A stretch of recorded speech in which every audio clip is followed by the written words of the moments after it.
Dr. Eric Kelly III and a host of phenomenal speakers from all around the globe for this 7-day virtual event that you don't want to miss. The mission of the Black Business Expo is to raise scholarship money from kids all the way from high school all the way from college. The Black Business Olympics is one of the largest Black business showcases in the world. It is an opportunity for businesses and companies to showcase their businesses globally. We are going to be giving away laptops up to $5,000 away to students. Again, I'm Olivia Appleberry, the founder of 2 Cents Finance and one of the speakers for the expo. I am so excited to see you there. For more info, go to www.blackbusinessexpousa.com or call 919-308-9090 and hope to see you there. I am Black Business.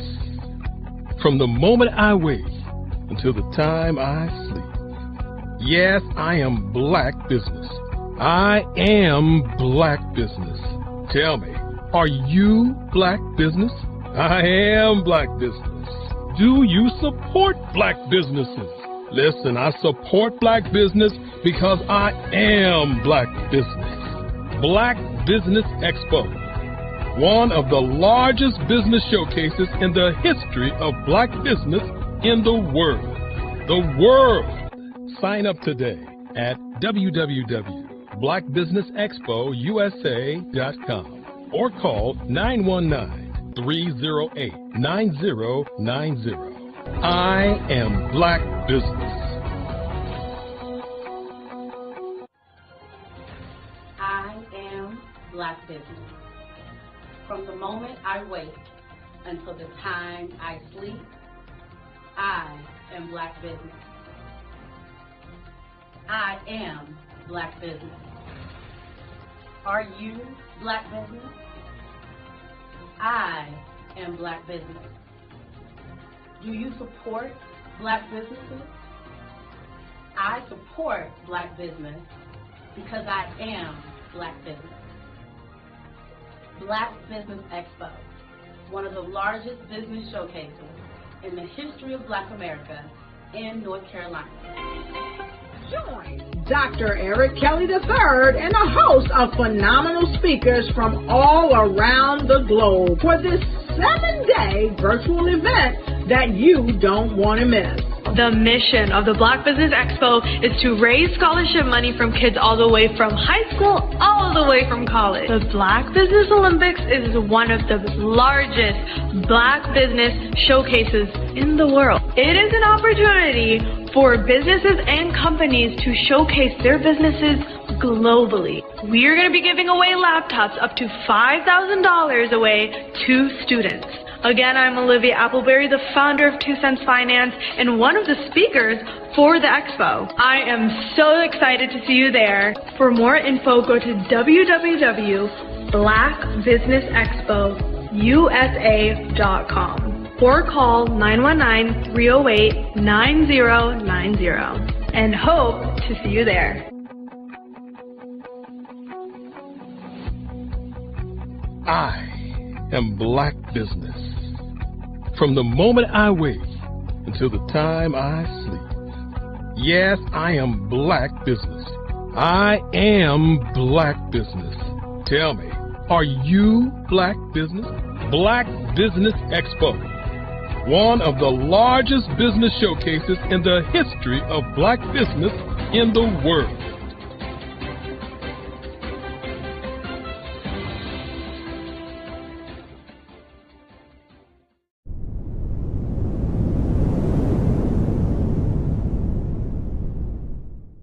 Welcome to Intentionality with Dominique, the show that helps business owners become valued and in-demand suppliers in the marketplace to scale their businesses.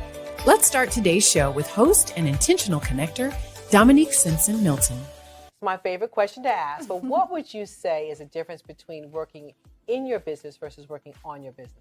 Oh my goodness, it's a mindset for sure. And prior to working with the council and working with you, I don't even know that I placed as much emphasis and importance on it. But now I understand the importance of working on the business, which is that business development, strategic planning, taking that 30,000 foot view, every 6 months and definitely at least once a year to find out what's working well, what's not, pivoting if there's a need to pivot, adding new verticals. Like, that's working on the business. Working in the business is the day-to-day operations. Right. Putting out fires in the day-to-day, responding to emails, that type of thing. And working on the business is setting a strategy based on, what's going on in your various industries.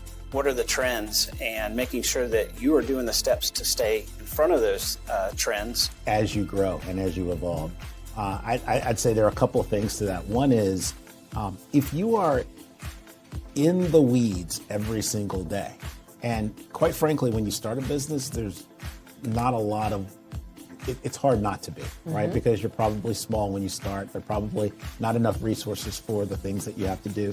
That's normal.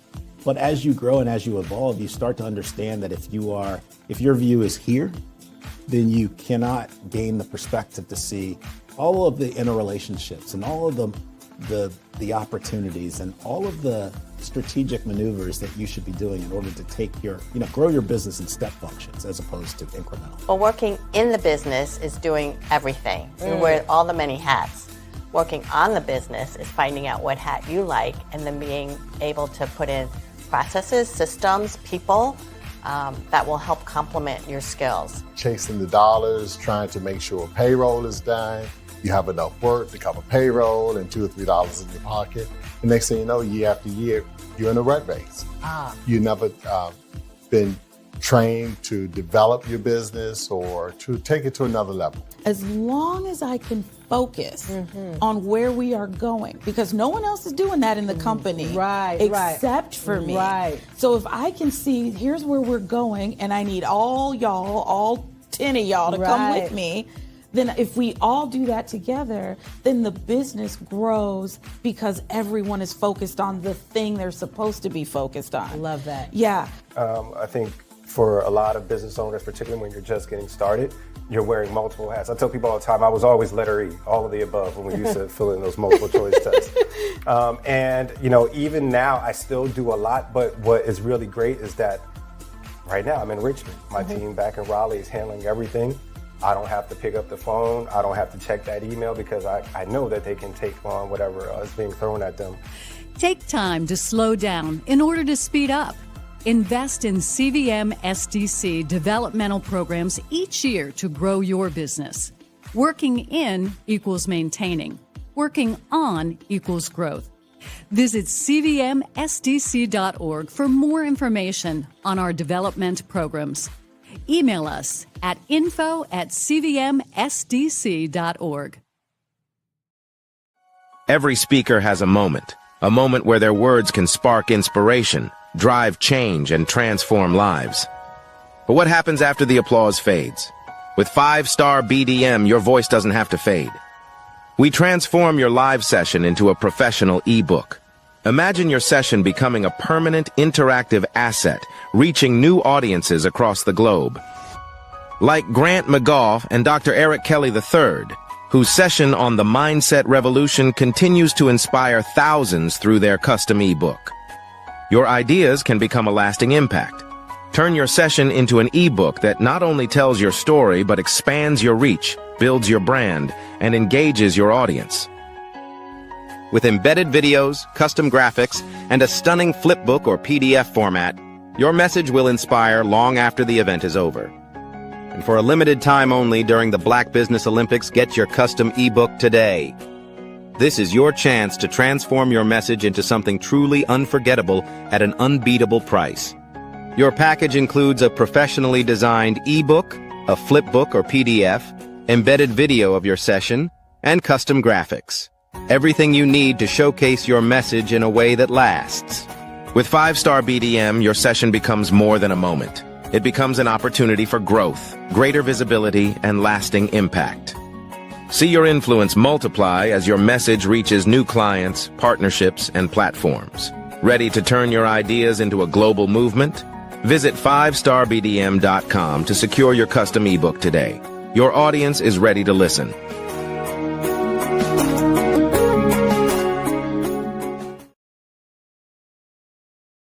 Over the past few years, we've seen the growth of existing and new initiatives focused on financial inclusion, building global networks, and reducing the wealth gap in response to the idea there's not enough seats at the table.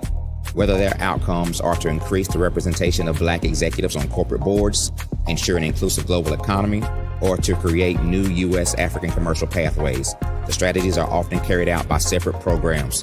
The question is, should they be? With the continent of Africa being home to more than half of the world's fastest growing economies, the youngest workforce, over 400 companies generating more than $1 billion annually, 700 generating more than $500 million annually that are poised for growth, and being the destination of nearly $5 billion in venture capital in 2021. Diversifying U.S. and Africa commercial engagement by building bridges between African businesses and their U.S. diaspora should begin being seen as mutually beneficial.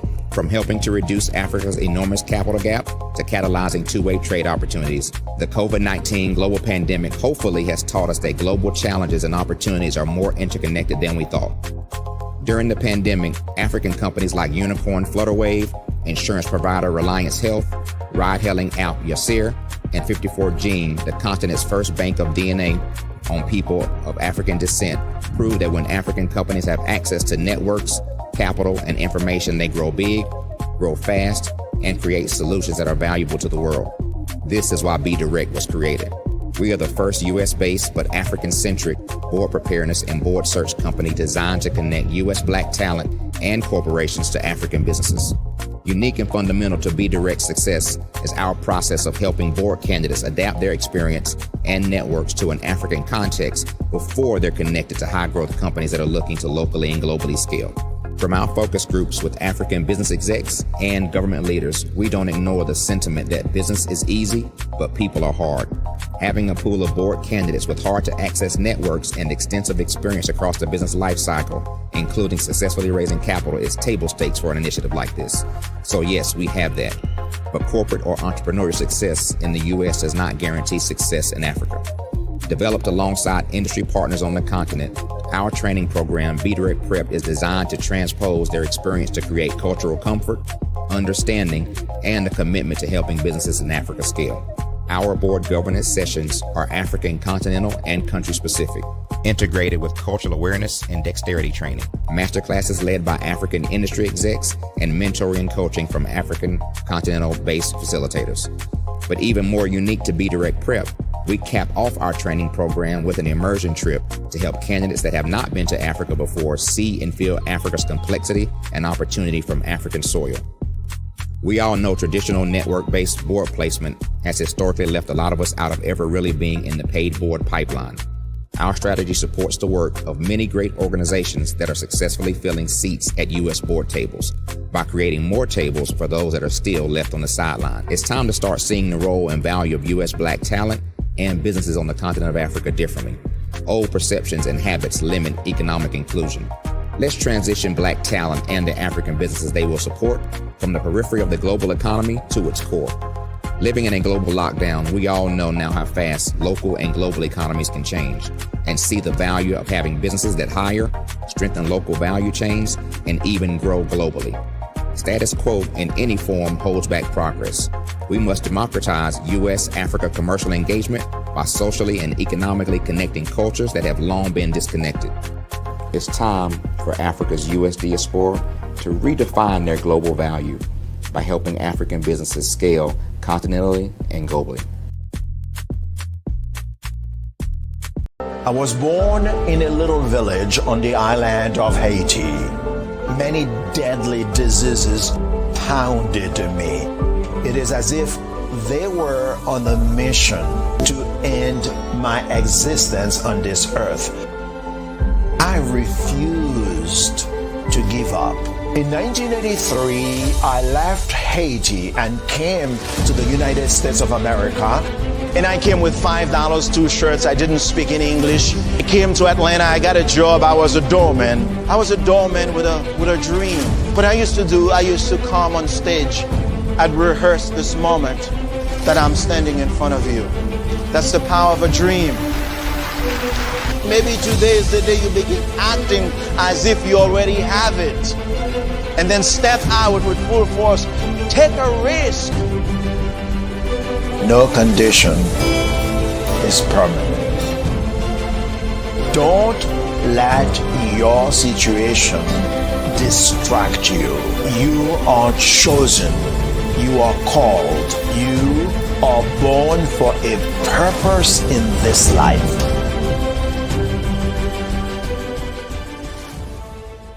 Absolutely. So our coaching program help people that have the lack of time, that lack strategies, and lack the confidence to go after their dream life. So we help them implement tools. We help them implement, I love to leave the inherited lack of finances or the education behind finances. But it wasn't until I lost my firstborn, my only son, that life changed for me. And where I was going after it all, living the corporate life, hit my 6-figure income, and living in my dream house with my dream man, driving my dream car. Wow. I nearly lost it all. Wow. When I lost my son. And so I realized it only takes one financial catastrophe that can change your entire life. That's what made me start All New Beginnings. Because no matter what's going on in life, there's a new beginning. And because of that, we develop a program called Wise Minded. My little slogan is, don't just dream it, let's live it. If they want to connect with you or work with you, what is the best ways for them to be able to do that? Well, for my social media guru, you can connect with me on every single social media platform as Tanya T. Morris.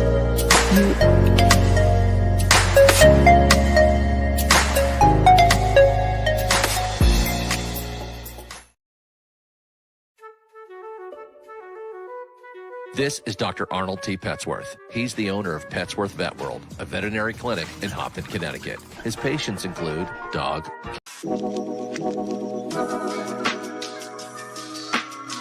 The African company and the African CEO is making a conscious decision to bring on someone external to the continent versus bringing on someone who is from Ghana or Kenya or South Africa.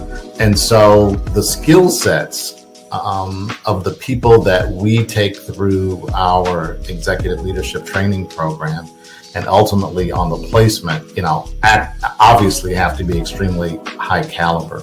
So what we look for are corporate executives at the vice president to C-suite level, as well as Black entrepreneurs. When we look at the Black corporate executives, we're looking for some very specific skill sets, whether that be around supply chain, sales and marketing, engineering, product development. We want our folks to be able to add immediate value to the corporate board, right?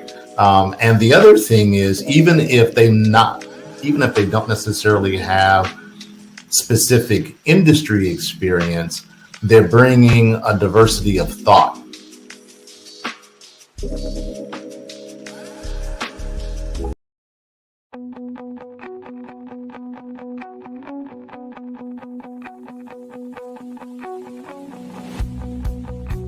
I am Black Business. From the moment I wake until the time I sleep. Yes, I am Black Business. I am Black Business. Tell me, are you Black Business? I am Black Business. Do you support Black businesses? Listen, I support Black business because I am Black Business. Black Business Expo, one of the largest business showcases in the history of Black business in the world. The world! Sign up today at www.blackbusinessexpousa.com or call 919-308-9090. I am Black Business.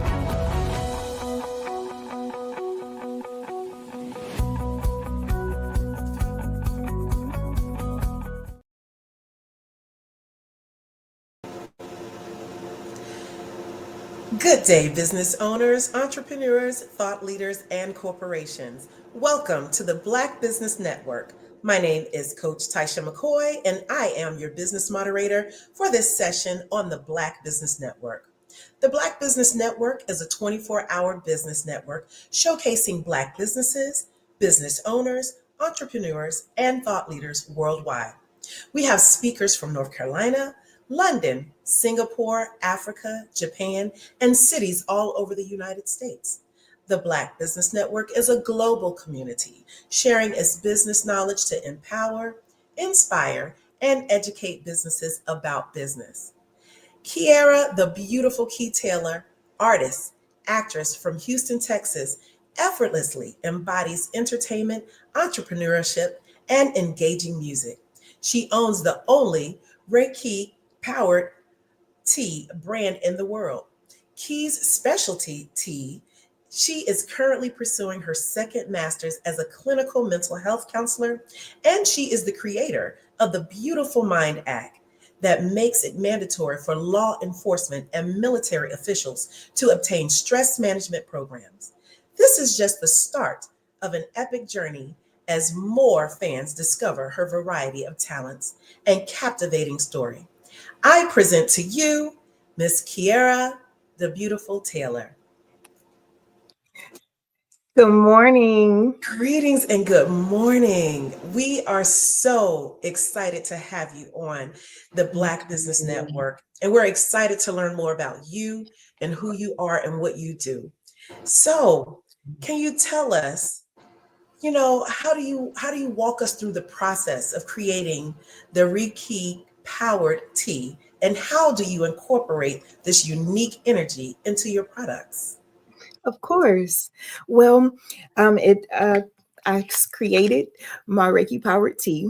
It was inspired by my grandmother who was diagnosed with ovarian cancer, and it was created to help combat the side effects of chemotherapy and to help reduce the medications she was taking. And what Reiki is energy, power of energy, and power of intentions, and what I call prayer.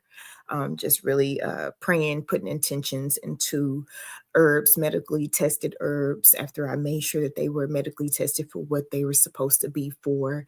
And to be able to create such a magical product that actually helped, just started to help my grandmother, and it ended up, doing its purpose and being able to help others. And I noticed over time that even though I created a tea for a certain thing, like to combat allergy relief, but it ended up being a diuretic or helping them with headaches or things of that sort, because of the blends of herbs that I'm using, they're able to combat multiple side effects and health complications. So it's been quite a beautiful journey thus far. Excellent. As the only Reiki powered tea brand in the world, do you believe Reiki plays a significant role in the health benefits of your tea? Yes, I do. Because besides of the herbs doing what they're supposed to do, my intention and my prayer that I put behind them, my care, my love, my passion that I put into it, I think that is extremely important. And Reiki is a form of Japanese healing. They still believe in that. It's power in frequencies and intentions and energy. So I fully believe in putting my energy, and my energy is very powerful in my products. So absolutely. So can you tell us more about the benefits of the Reiki in general, and how this ancient Japanese technique can be applied to everyday life? Yes, great question. Well, in general, for the Reiki benefits, it's supposed to benefit your positive mental well-being, just by increasing positivity, increasing peace within yourself, which is very hard to find most of the time, especially going through different life situations. So just creating peace within is how I like to sum it up, for sure. And you asked the question at the end that was really great. How can this technique be applied to everyday life? Everyday life, you can truly, no matter what you're going through, Reiki can be you can do Reiki, apply Reiki on yourself. If you say, for instance, example, you hit your knee, and anytime we hit or bump something, we like to put our hand on it, and just to make sure, to help it feels better. That's Reiki. So I love to use that example so people can understand the power that you have within you, that you were born with, that God gave you to be able to use to heal yourself mentally and physically. So what makes Key's specialty tea 100% organic? And why was this an essential aspect of your product line? Yes, thank you so much for asking. All of my herbs have been tested 100% organic. I wanted to, and gluten free. I wanted to make sure that the tea that I created didn't have any harsh chemicals or things of that sort. I want it to be like it's coming from the ground, like you're drinking grass, close to it. I don't want anything added to it, because the herbs are created to do what they're supposed to do, and to help and nurture your body. It is so many different herbs and different natural resources that we have available to us that will help improve our general mental and physical health. So, Because I was going to ask you about the taste. How do they taste? Because I know that this is, one of the things that people deter from drinking certain things that are organic or root based because of the taste. How do they taste? I love this question. And the funny thing is, because I started, like, the purpose of the creation was not for the taste, it was to help. So once I started getting feedback, along the way, I started getting like, oh my goodness, this is really good. And I'm like, oh, really? You were shocking yourself. I'm Love it. making sure that they work for, what they're supposed to. So when I started getting feedback that they tasted good, I'm like, huh. And so I started paying a little bit more attention to, like, the flavors, not also the benefits that I mix together and blend in with the teas as well. So I get great, wonderful feedback on my tea and the wonderful flavors, especially my iced teas that are on Walmart. I have the only sea moss iced tea on Walmart.com, along with a few other iced teas that I have featured on there, and I get phenomenal feedback on the taste. My iced teas are my best sellers. I think I have, me personally, maybe only one tea that is not the most bright. And it's a colon cleanser, so it's not supposed to be. Understood. Now, you did mention that you can reuse these teas up to 3 times and still have a full effect. Can you Yes. explain this science? Yes, of course. So the tea bags that I choose to use are wood pulp. It's bleach-free tea bags, and it's kind of like, oh, it's so hard to. They're natural. They're natural tea bags. So as soon as they're wet, you get all the herbs in there. So to be able to use it multiple times, a lot of people, I receive feedback on wanting to get a multiple cup, pour another cup. You can do that. A lot of my customers or clients, they pour up their second or third cup right in that usage. A lot of people want to come back to it. So my packaging and delivery for the tea bags is in pouches. Instead of just when you open it, you have to throw it away. It's in a sleeve. They come in sleeves where you can place the tea bag back in, put it in the refrigerator until you're ready to pour up your another cup again. So, and add your honey and your lemon and however you like to spruce up your tea, or drink it straight. No, see that you've put so much time and energy into your product. So, what scientific studies or research that you've done to support the health benefits of your Reiki Power teas? Yes, ma'am. I worked when I was creating it at the time. I worked with some students at UT when I was in Dallas, that were in the medical, on medical, just to make sure that the herbs were tested and they did what they were supposed to do. They were organic, things of that sort. And then getting feedback from not only just my grandmother, who was using it and obviously showing benefits as she was able to lessen quite at least 2 medications, I know for sure, and blood pressure was one of them. So getting feedback from other people that, of course, I started giving it to other people, not just my grandmother, and really getting feedback when I started getting feedback for, like I noticed that when I created them for just one thing for allergy relief, and I was getting feedback that they were helping people like use the restroom, help with bloatness, help with allergy relief, sinus headaches, put them to sleep with stress. My stress assassin became a phenomenon because it was the smell is strong. It smells like herbs. It smells like grass. It's so strong. I'm like, oh my goodness, but this is all the herbs and stuff. Like it works. And the feedback, and my mom is very brutally honest. She's like, I'm not gonna drink that. I'm like, Mom, no, trust me, trust me. And I remember when I got her to finally drink it. So I know if I can get her to drink it, I can get anybody to drink it. And she was like, I didn't even know I would sleep. I was like, yes, that's what it's for.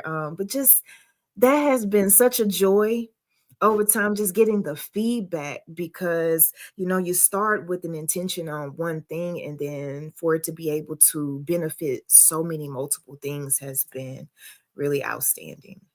Yes, I can imagine. I mean, just listening to the health benefits that it does add to one's life, I can imagine how many people are out here thinking, is there something that I can do holistically? Because I call it the walking medicine cabinets, that have every pill known to man in their bag, or their little pill box, and they are not sure what is it that I can do outside of that.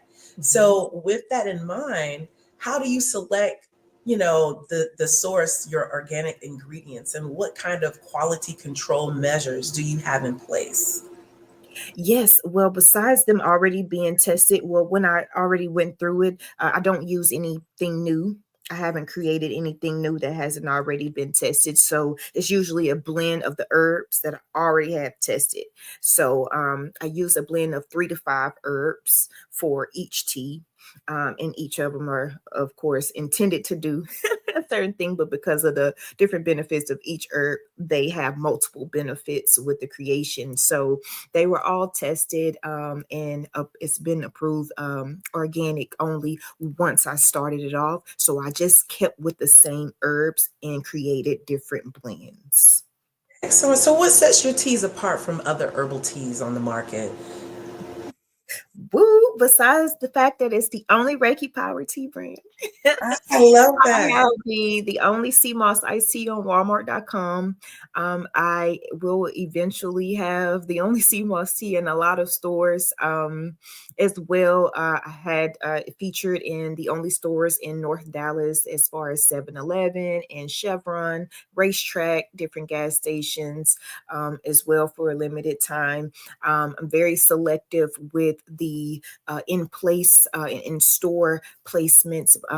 Happened to turn down an opportunity with Sam's Club because you get to learn that different stores and different partnerships may not align with your overall end goal, which will be to keep your products healthy and organic.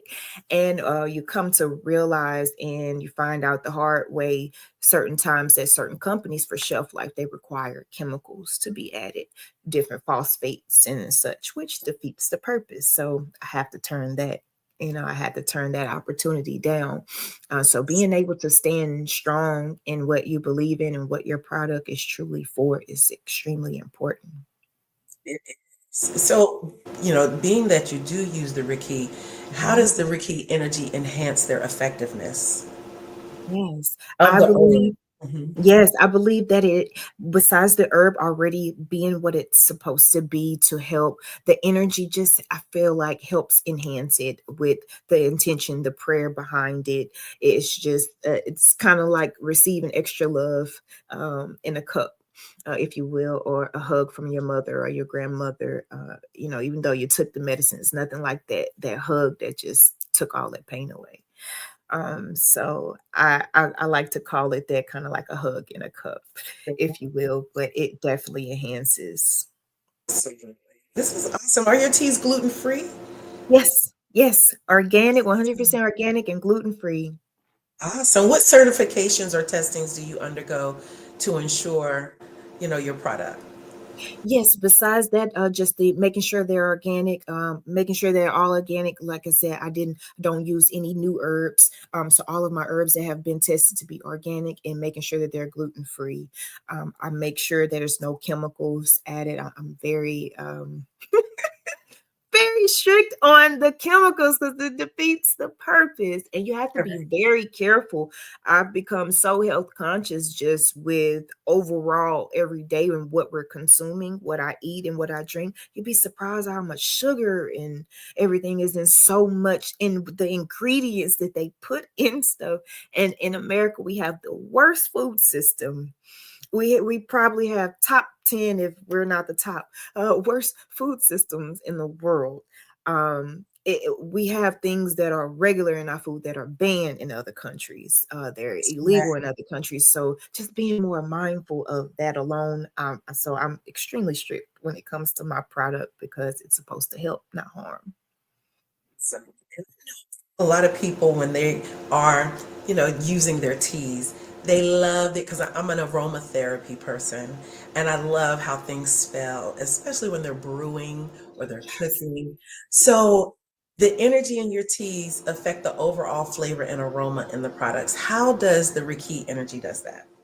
Yes, absolutely. The Reiki, you can feel the energy behind it. And like I said, like putting when you hit your foot or your knee or something, when you put your hand over it, that's Reiki. Like being able to feel the energy. So being able to drink and consume that tea, you can feel like, thank you.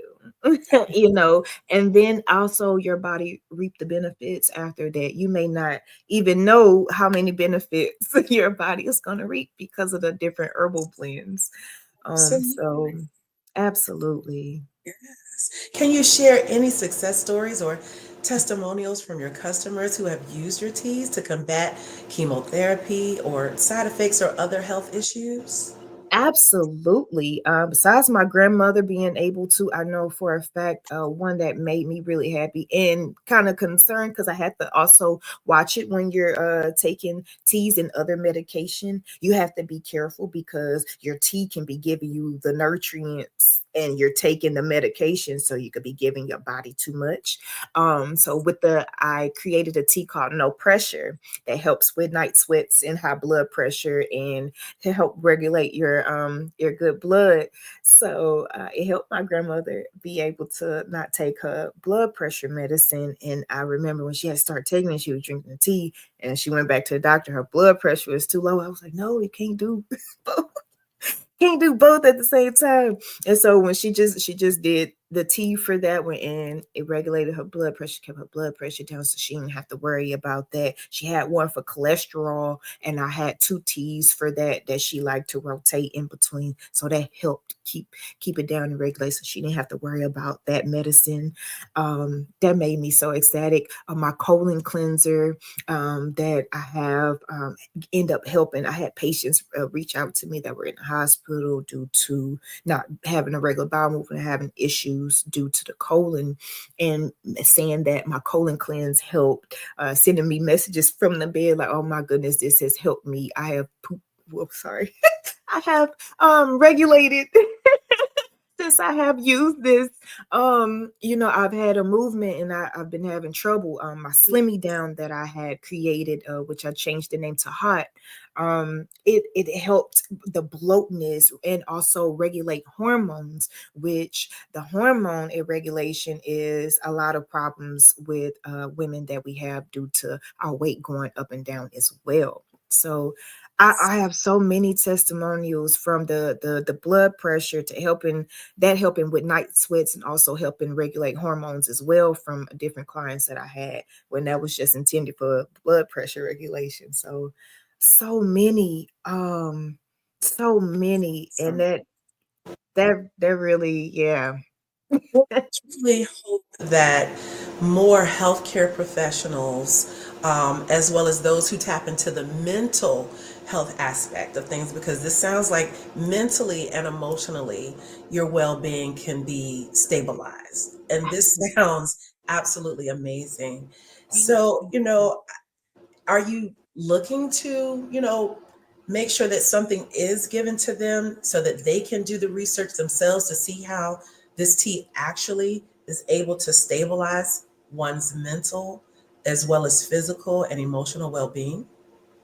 Yes, I have everything explained on my website. Also, when I do packages, send extra information as well. And each tea has their own, I guess, profile, if you will, on what they benefit, the herbs that are in there. So, what these different herbs also benefit as well. I have little did you knows and things of that sort in there to pretty much educate people, to point them in the right direction on which tea they may be looking for that can help them best. And I love that you brought up the emotional well-being and mental well-being, because as me getting my second master's in clinical mental health to be a licensed professional counselor, I wanted to be able to have and add that knowledge, because that is the whole purpose of the product, to be able to benefit your body emotionally, mentally, and physically.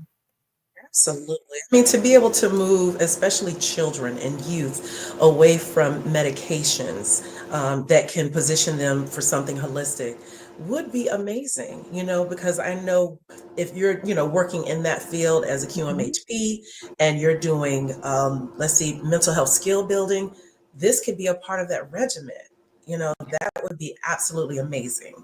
Absolutely. Absolutely. Thank you so much. I look forward to that. And Dr. Kelly actually inspired that last time when he said, your focus, is beautiful as far as you wanted to prevent the people with the health problems, but let's try to stop that from happening. Really focus on the children and the younger people on how we can stop this from happening instead of how to care for it when it gets there. And I just love that aspect of it. Yes, I mean, just to even think that this could be something inserted in schools, educational facilities, higher education, because there are so many people who are, turning to other resolutions outside of something holistic. So yes, this would be absolutely amazing. It really Thank would. you. I can't wait to take it. I'm Thank honestly you. excited about it. So, being that this plays a pivotal piece in your life, how Mhm. does Ricky play a personal um, place in your life? How do you incorporate this practice into your daily routine? Oh, yes. I have to incorporate Reiki into my everyday life. As far as it's very important for me to have peace. I do a lot, and my energy is very powerful, but it's also very limited. And I give of my energy a lot in a lot of different avenues to different people. um, and it's so important to be able to maintain your inner peace and to just be able to have a moment in yourself. Um, no matter what you're going through, no matter what environment you're in, no matter who you're around, that's so important, because you can't never change, the people around you or your environment. Sometimes you can only be in control, of so little of yourself. Um, so you have to do what you have to do as far as taking care of yourself and maintaining that peace so you can be okay to be able to help others and pour into others as well. So, how do you see Key's specialty teas evolving in the next 5 years? Because it seems like you have a roadmap and a blueprint in place. So, how do you see your teas evolving over the next 5 years? Yes, ma'am. Thank you for asking that. Well, I definitely feel like it's going to reach more now children, more of a younger audience, to be able to be more of educational based, not just a product, but teaching, the youth how to take care of themselves, how to better find holistic avenues to their situations and things of that sort, how to incorporate it in everyday life, how to make it a lifestyle so that you're healthy, being able to become an app. in the next 5 years, and to become the number one main wellness app where you can access it to not only get your tea, but get wellness advice and guidance there for whatever your issues may be. And to just get overall guidance on how to practice a better lifestyle and a healthier lifestyle for yourself. So what new products or initiatives are you planning to launch in the coming year? Well, besides my album that will be released March 29th, it's called Sips Tea. It'll release 12 tracks. All of the tracks have their own tea to them. It'll have a deluxe release this summer as well, with more teas that feature to the song in the album. So I'm very excited on releasing that and being able to share more about my stories behind each song and what inspired the music and the song while I share with my audience and we drink each tea together. So that would be awesome to be able to share with everybody, being able to expand and have my tea in more placements in stores, just getting my partnerships together to see if it's aligned with stores like HEB and Kroger, to be able to get more placements and things of that sort. So definitely just honing in and expanding what I already have. So have you thought about doing your own storefront? I have not, because I would have to hire. I move around too much. Like I'm preparing to study my internship for my counseling in Thailand at the best wellness and trauma center out there. They was rated the best in the past 5 years in Chiang Mai, Thailand. So I'll be out there for a year. I like to move around. I don't a storefront. That's why I sold my holistic mobile spa bus. That was the only one in Texas, and the only one in America, because the only other places that have spa buses are Atlanta and Vegas, and Miami, and theirs are all nail and beauty. Nobody ever has a holistic mobile bus that specialized in delivering Reiki and sound healing in the sessions that I did.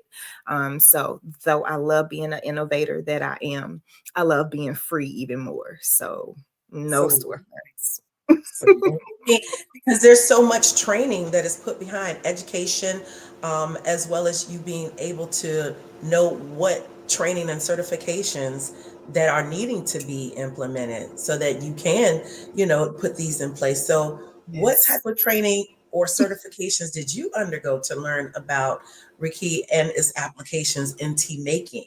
Yes, ma'am. Well, thank you for asking. I didn't really go through any tea making certification, so to speak, but I am a level 3 master Reiki. I was trained not only online but in person. So we had virtual sessions to learn and teach us how to do virtual sessions, because you can do Reiki from a distance, what they call distance Reiki. And also in person, learning how the different methods, different symbols, how you can create your own symbolism, and just that was awesome. That was so great. Learning more in herbalism as well, though I don't have my certification yet, but still learning more in herbalism, and I'll have my certification in a few years for that.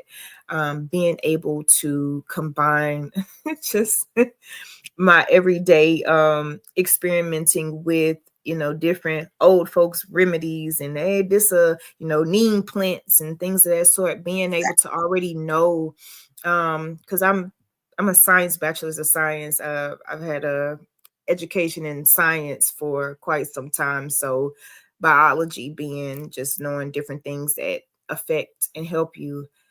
Man, everything, just all of my certifications, even the ones that may not match up with the T. I have certifications.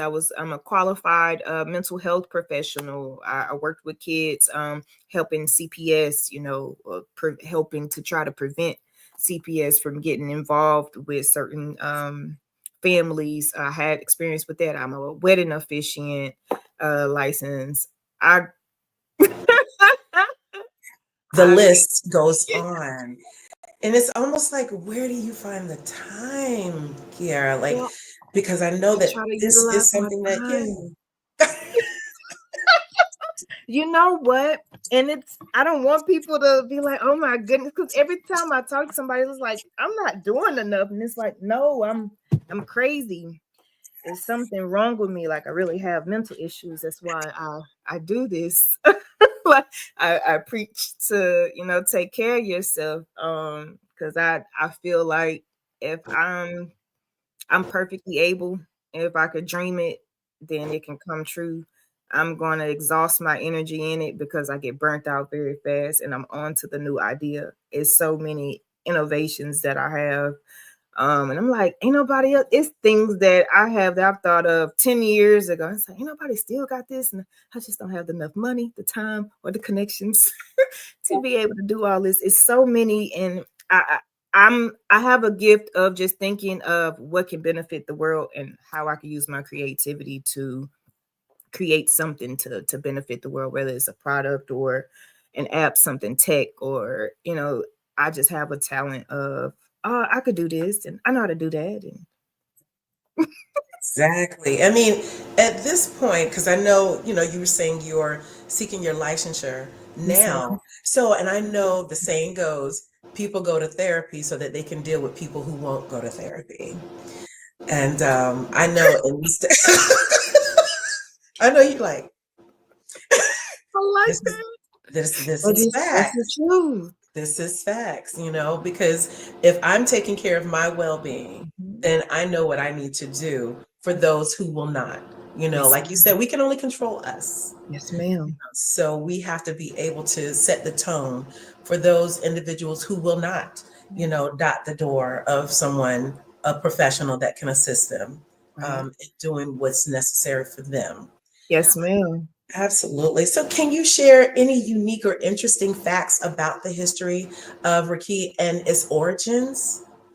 Yes, of course. Well, starting from Japanese healing, and of course, a lot of people don't know that tea is Asia. A lot of people, when they think tea, they think Britain or England or things of that sort. And tea really, is huge in Asia. So just with it already having a sense of herbalism and Reiki, as far as being there, they're just so, oh my goodness, they want to be able to incorporate everything on the earth, to be able to anything in your body. They believe, a lot of people study Buddhism, things of that sort, like the power of the energy, like what you put into the world, you get out. Really, energy is powerful. It flows through the body. You have energy that can cause illnesses, and they truly believe in that, in which they call what you have Reiki practitioners that practice in hand healing, or different parts of your body. You may be going through heart issues, and they'll do different things like chakra aligning. If you ever heard of chakra, it's all within Reiki, and aligning your energy in your body, removing blockages. You have things like it incorporates with yoga. It's they they believe that the energy flows, and they truly do all of this, and they have different yogas for trauma bonding and trauma release. And you'd be amazed at what your body can do and how you can truly heal yourself. And they believe in showing people and teaching people how you can heal yourself. And Asians live pretty long. To know where they can find you, how they can connect with you, and definitely how they can purchase your products. Yes, Please of give them your course. information. Yes, ma'am. Well, everyone can find me. My artist name, of course, is The Beautiful Key. I have my own website, thebeautifulkey.com. On there, you can find my music and my tea. If you want to go straight to my tea website, that is KIE Specialty T.com. So you can go straight to the website, or if you go to my artist page, you'll be able to access it as well, along with the music and my album that'll be released March 29th. So you'll be able to enjoy the music and each tea as well. Absolutely. And I'm looking forward to definitely hearing some of that music that can Thank align with my you. well-being as I'm sipping on your tea. Yes, ma'am. Yes, ma'am. Absolutely. And I have to ask, what advice would you give to the entrepreneurs or business owners who are looking to incorporate alternative healing practices into their products or services? Ooh, I think it's a great idea. Research and find out, your focus, your end goal, and how you want to incorporate it and what you want your client to overall feel like. Yes. Because I've also, when I had time, I also would go in different hair salon. When I get my hair done, I get my hair braided. They just have the salon, they come in and do your hair. I'm a businesswoman and creative woman. Hey, why y'all need tea? So that's how I get my tea. So you need tea in here, greeting your customers while we sitting here waiting before we get our hair done. And then also, not only with tea, you know how to do Reiki, that would be great as a beautician to incorporate, because you could do that on the head. So, and you increase your prices, just helping people, being able to add on to their expertise, but it also benefits your client, and you could be able to benefit your pockets and your income as well. So that's another aspect of it as well. If anyone is in the beauty or hairstyling, I would love for y'all to take that into consideration as well, because it's truly beneficial. Any yoga instructor, anyone in health or a service providing field, to look into Reiki and different other health benefits, and that can help your practice and your service for sure. Love. This has been amazing. Please give them your information one more time, because we want them to be able to benefit from all of the information that you have provided today, so that their well-being can be absolutely amazing as they navigate through this thing called life. So please give them your information one more time. Yes, of course. Again, you all can find me at thebeautifulkey.com, where you can find my music and also my tea page. If you want to go straight to my tea page, it's going to be keysspecialtytea.com. So this has been amazing. I'm looking forward to all of the endeavors that you are embarking on. Kiara, you are an amazing young lady, and we thank you so much for sharing your time, your expertise, as well as your up and coming album that will be. We are so excited about you. And we thank you so you. much. Absolutely. And remember that genius is common, and I will see you on the other side. Thank you. Thank you.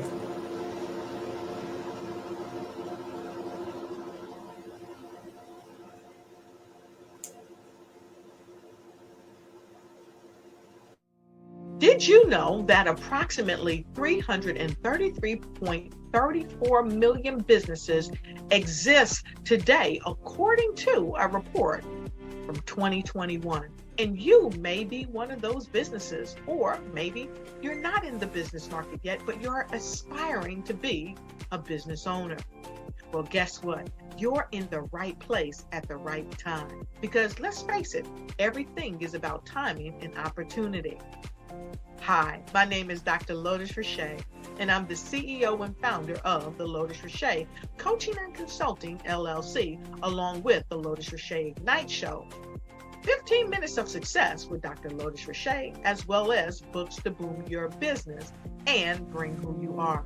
And today, I want to bring this amazing message to you about the Black Business Network and the Black Business Olympics. See, the Black Business Network and the Black Business Olympics is designed to help people just like you, that's right, that look like me, to take their business to the next level. Not just in your front yard or your backyard, but globally.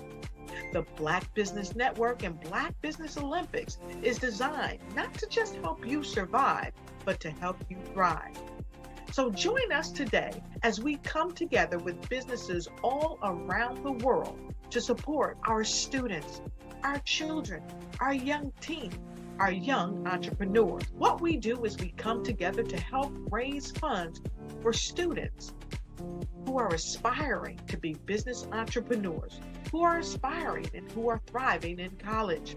We endow them with a wonderful opportunity to gain scholarship of either a laptop or several thousands of dollars. And we invite you to help be a contributor to this amazing opportunity to help someone that looks just like you. So join us today at our website and let us connect with you and help you ignite and take flight in every area of your life on the Black Business Network and the Black Business Olympics. I'll see you on the other side.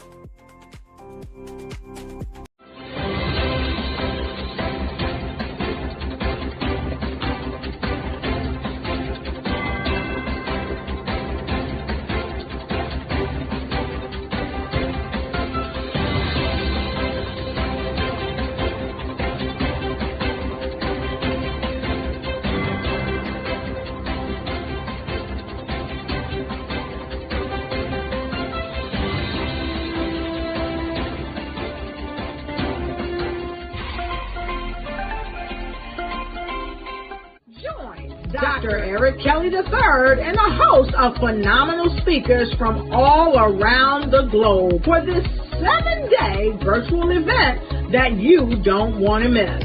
The mission of the Black Business Expo is to raise scholarship money from kids all the way from high school all the way from college. The Black Business Olympics is one of the largest Black business showcases in the world. It is an opportunity for businesses and companies to showcase their businesses globally. We are going to be giving away laptops up to $5,000 away to students.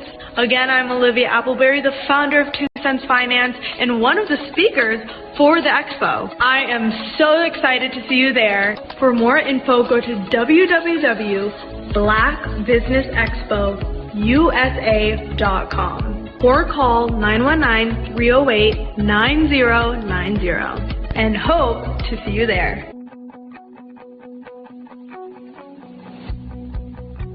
I am Black Business. From the moment I wake until the time I sleep. Yes, I am Black Business. I am Black Business. Tell me, are you Black Business? I am Black Business. Do you support Black businesses? Listen, I support Black business because I am Black Business. Black Business Expo, one of the largest business showcases in the history of Black business in the world. The world! Sign up today at www.blackbusinessexpousa.com or call 919-308-9090. I am Black Business. I am Black Business. From the moment I wake until the time I sleep, I am Black Business. I am Black Business. Are you Black Business? I am Black Business. Do you support Black businesses? I support Black business because I am Black Business. Black Business Expo, one of the largest business showcases in the history of Black America in North Carolina. Join Dr. Eric Kelly III and a host of phenomenal speakers from all around the globe for this 7-day virtual event that you don't want to miss. The mission of the Black Business Expo is to raise scholarship money from kids all the way from high school all the way from college. The Black Business Olympics is one of the largest Black business showcases in the world. It is an opportunity for businesses and companies to showcase their businesses globally. We are going to be giving away laptops up to $5,000 away to students.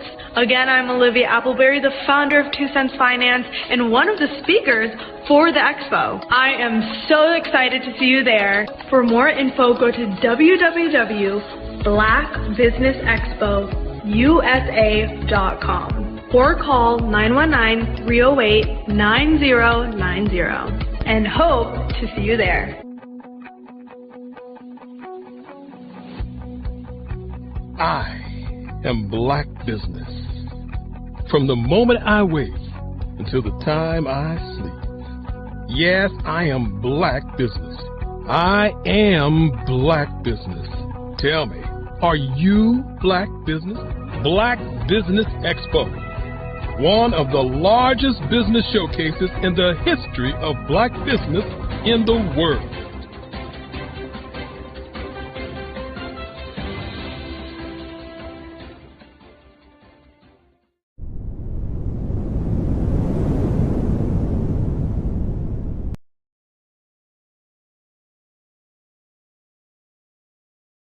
Imagine taking control of your financial future and navigating the world of cryptocurrency with confidence. At Blockchain Queen LLC, we're here to make it happen.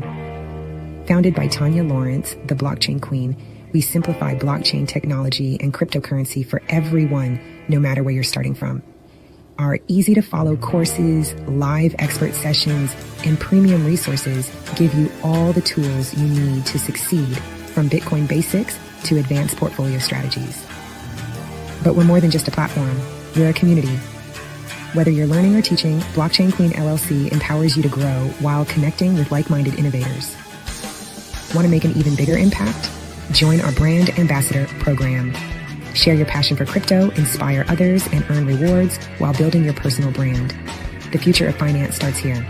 Visit www.tanyalawrence.net to sign up and join the movement. Blockchain Queen LLC, empowering you to own the future. Your journey starts now.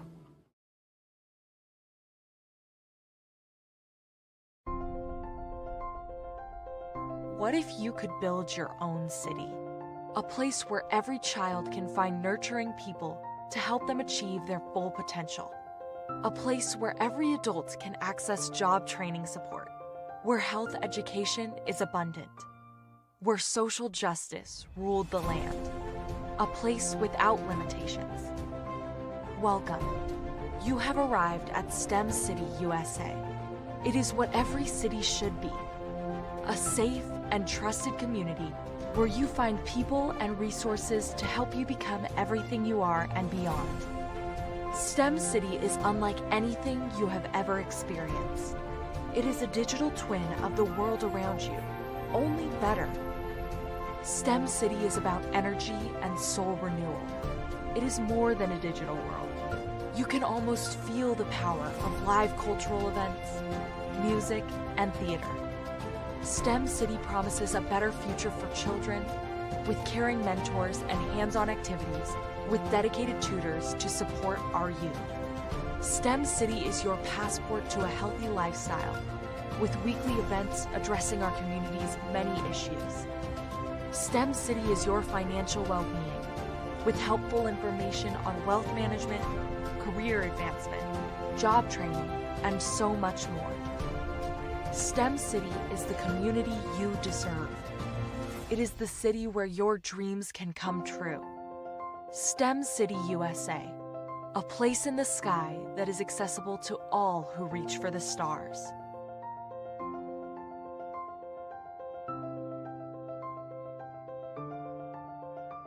Artist to me is a creative expression of something from nothing. You know, it explodes onto the canvas, or it explodes on in my work. One of the things that I try to do more than anything is I try to just give the lines and the movements and emotions and expressions into to what I do. Art really means to me a chance to express how I feel deep down inside.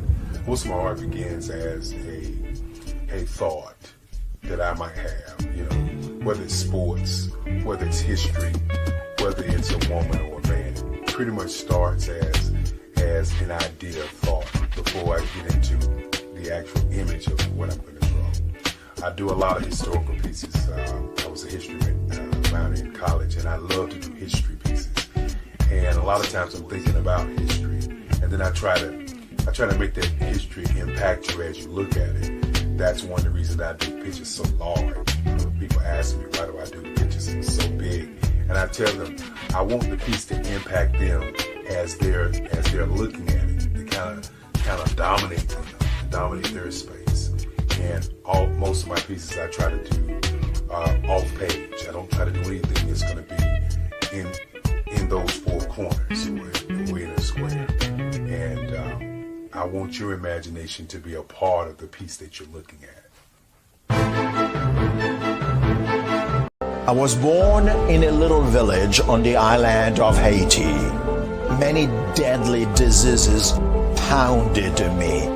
It is as if they were on a mission to end my existence on this earth. I refused to give up. In 1983, I left Haiti and came to the United States of America. And I came with $5, 2 shirts. I didn't speak any English. I came to Atlanta. I got a job. I was a doorman. I was a doorman with a dream. What I used to come on stage. I'd rehearse this moment that I'm standing in front of you. That's the power of a dream. Maybe today is the day you begin acting as if you already have it. And then step out with full force. Take a risk. No condition is permanent. Don't let your situation distract you. You are chosen. You are called. You are born for a purpose in this life.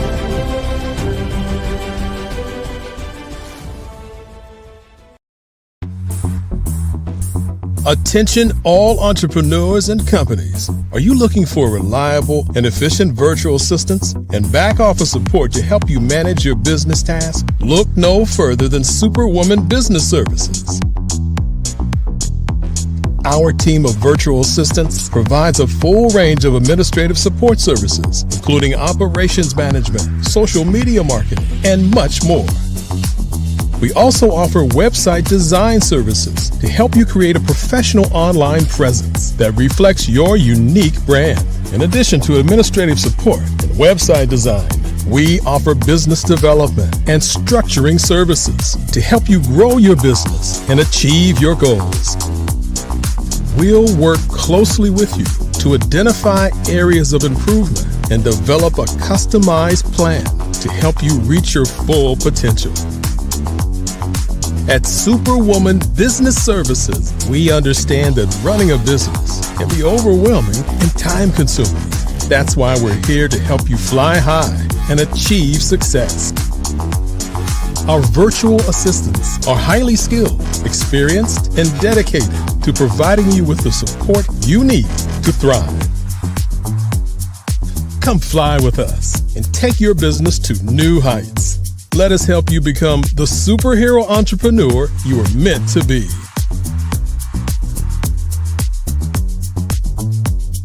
Contact Superwoman Business Services today to learn more about our back office support services.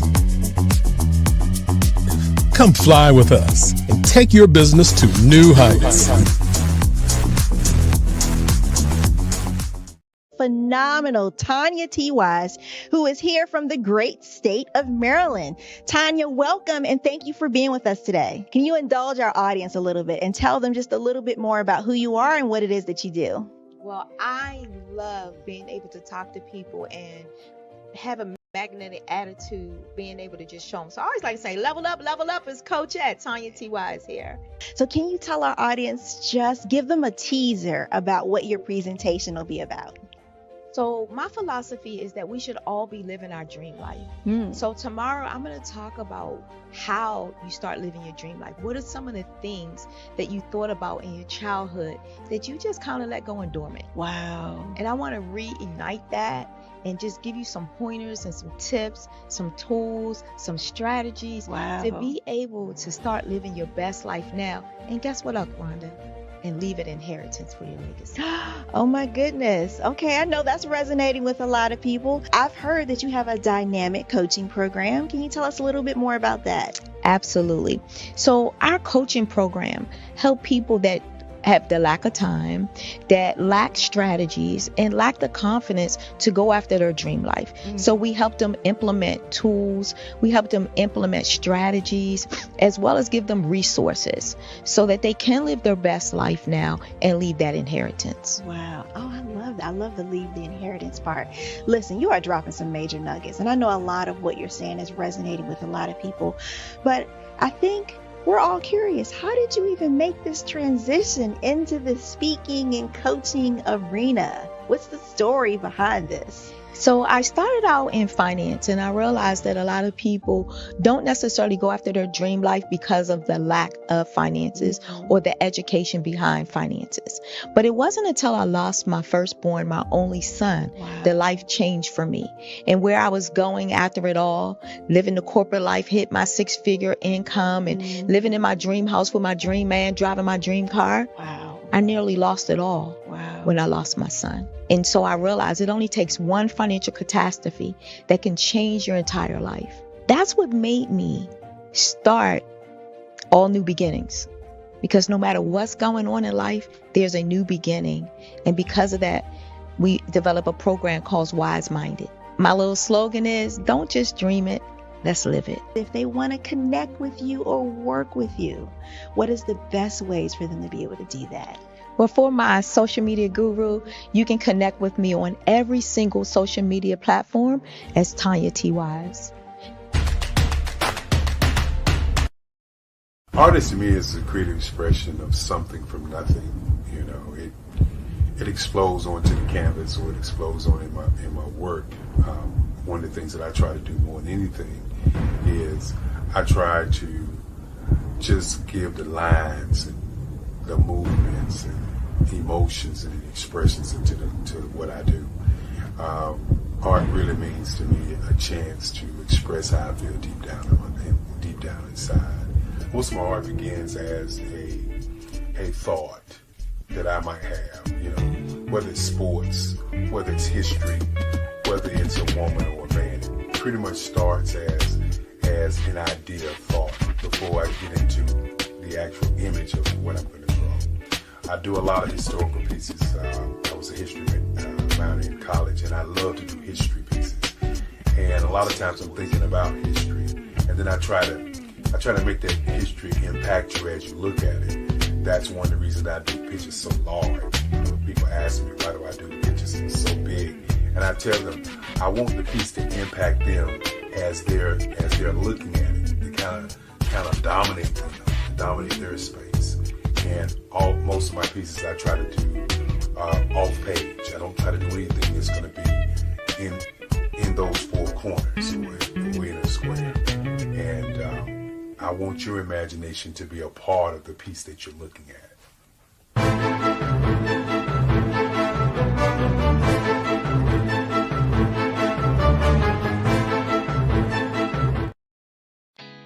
Did you know women represent just 3% of Fortune 500 CEOs and less than 15% of corporate executives at top companies worldwide?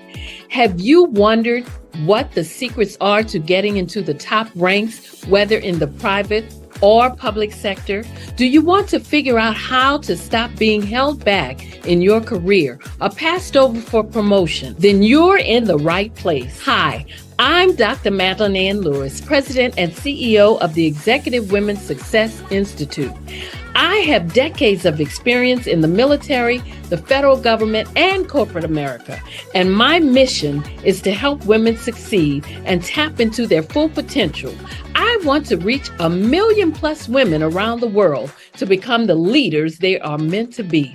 So if you want to move into a management or executive level position, or maybe you are a female veteran transitioning out of the military into business entrepreneurship, then reach out to the Executive Women's Success Institute at 301-693-3284. Let us get you on the fast track to success.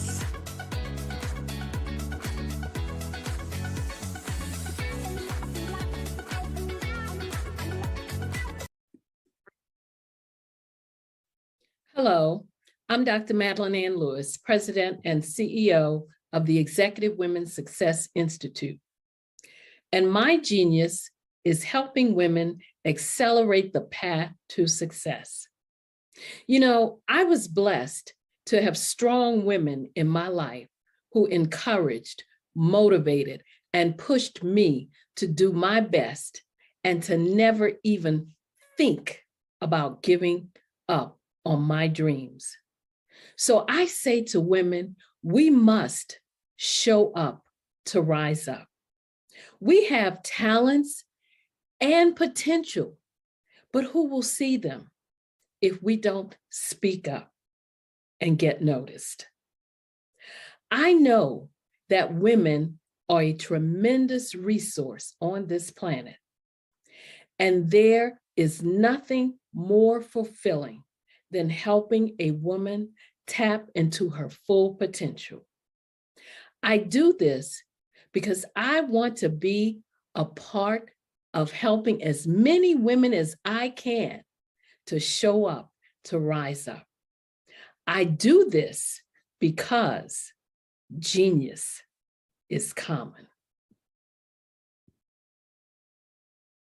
The Black Business Expo's mission is to raise funds for high school seniors going to college or K through 12 entrepreneurs. This expo is a fundraiser for students. Please, you may go to www.blackbusinessexpousa.com to donate to the scholarship fund or use the Cash App at $BBXUSA.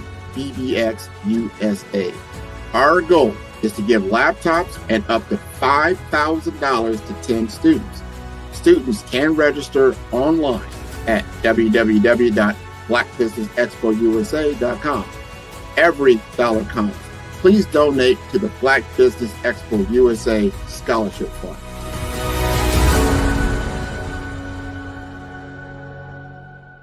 Hello, I am Dr. Eric Kelly III, the visionary strategist and founder of the Black Business Olympics. I invite you to showcase your Black-owned businesses on the Black Business Network global stage. The Black Business Olympics is a global Black Business Network platform that propels Black-owned businesses into the international spotlight. By showcasing your business on the Black Business Olympics platform, you can reach a worldwide audience of potential customers, partners, and investors. You can also establish yourself as a thought leader, an expert in your field, attract lucrative partnerships, and more speaking engagements. In addition, the Black Business Olympics platform provides a valuable opportunity to connect and collaborate with like-minded entrepreneurs and business professionals from around the world. This can lead to new business opportunities, ideas, and relationships. Finally, by sharing your story and expertise on the Black Business Olympics platform, you can inspire and empower others.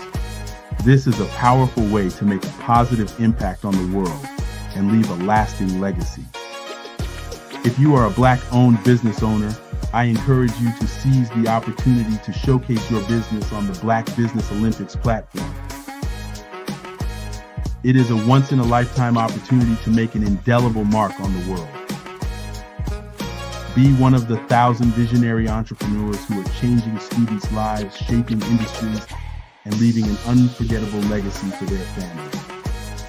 Unleash your voice on our global stage and watch your business thrive.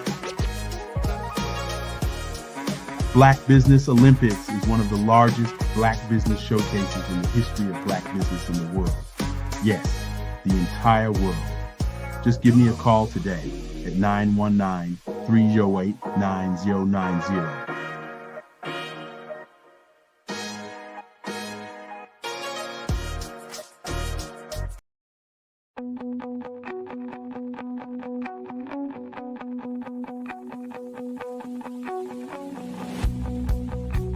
I am Black Business.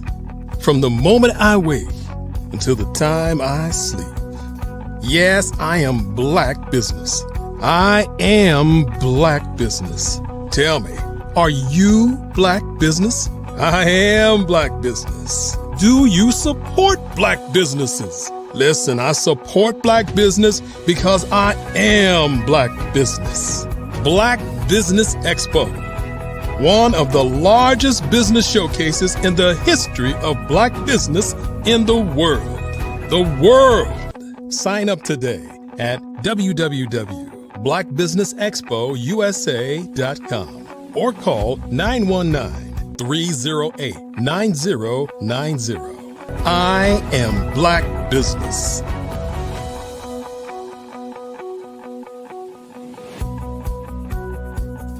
The Black Business Expo's mission is to raise funds for high school seniors going to college or K through 12 entrepreneurs. This expo is a fundraiser for students. Please, you may go to www.blackbusinessexpousa.com to donate to the scholarship fund or use the Cash App at $BBXUSA. Our goal is to give laptops and up to $5,000 to 10 students. Students can register online at www.blackbusinessexpousa.com. Every dollar counts. Please donate to the Black Business Expo USA Scholarship Fund.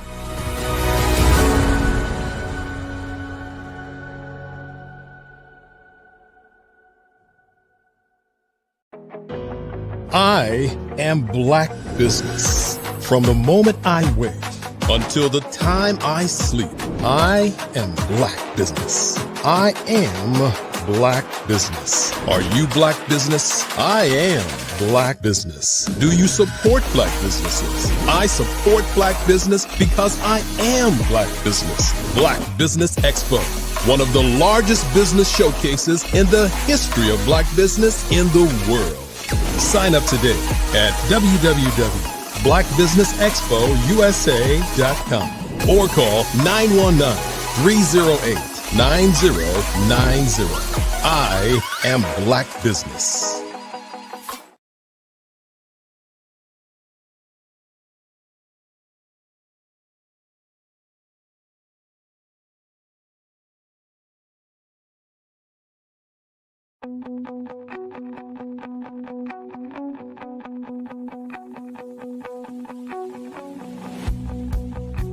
I am Black business.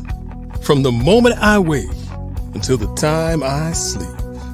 Yes, I am Black business. I am Black business. Tell me, are you Black business? I am Black business. Do you support Black businesses? Listen, I support Black business because I am Black business. Black Business Expo, one of the largest business showcases in the history of Black business in the world. The world! Sign up today at www.blackbusinessexpousa.com or call 919-308-9090. I am Black business.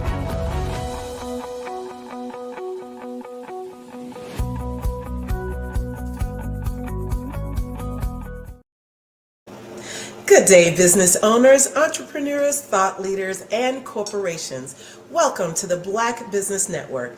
My name is Coach Taisha McCoy, and I am your business moderator for this session on the Black Business Network. The Black Business Network is a 24-hour business network showcasing Black businesses, business owners, entrepreneurs, and thought leaders worldwide. We have speakers from North Carolina, London, Singapore, Africa, Japan, and cities all over the United States.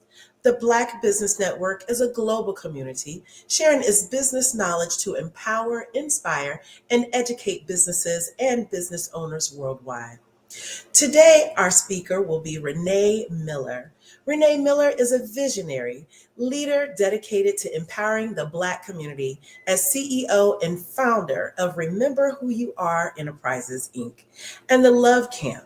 She blends business expertise with a passion for transformation, a certified coach, speaker, and author of Seasons of Love, Love's Journey, 90 Days to Positive Change and Growth Journal. Renee helps Black women rediscover their power and manifest their life and love vision. Partnering with her love, Chad, she offers couples coaching rooted in healing and connection. Based in Western Maryland, Renee finds joy in nature, music, and natural exploration. I present to you Miss Renee Miller. Greetings. Hi. Greetings. Oh, this is such an honor and a pleasure to have you be a part of the Black Business Olympics this afternoon. Thank you so much. Thanks for having me. Yes, remember, genius is common. Indeed. So we just want to go through and ask a couple of questions about your expertise, your journey in the coaching field, and just how you help people overall. So how would you describe your company's mission and vision, and how do you impact your daily operations? Absolutely. So our mission is really all about how do we help Black men and women to have a better relationship with love so they could create healthy, happy relationships. And when we talk about healthy, that's not always associated with love. So we want to empower our Black men and women to recognize that it's healthy love that we want to strive for and rewrite our script and our relationship with love and one another.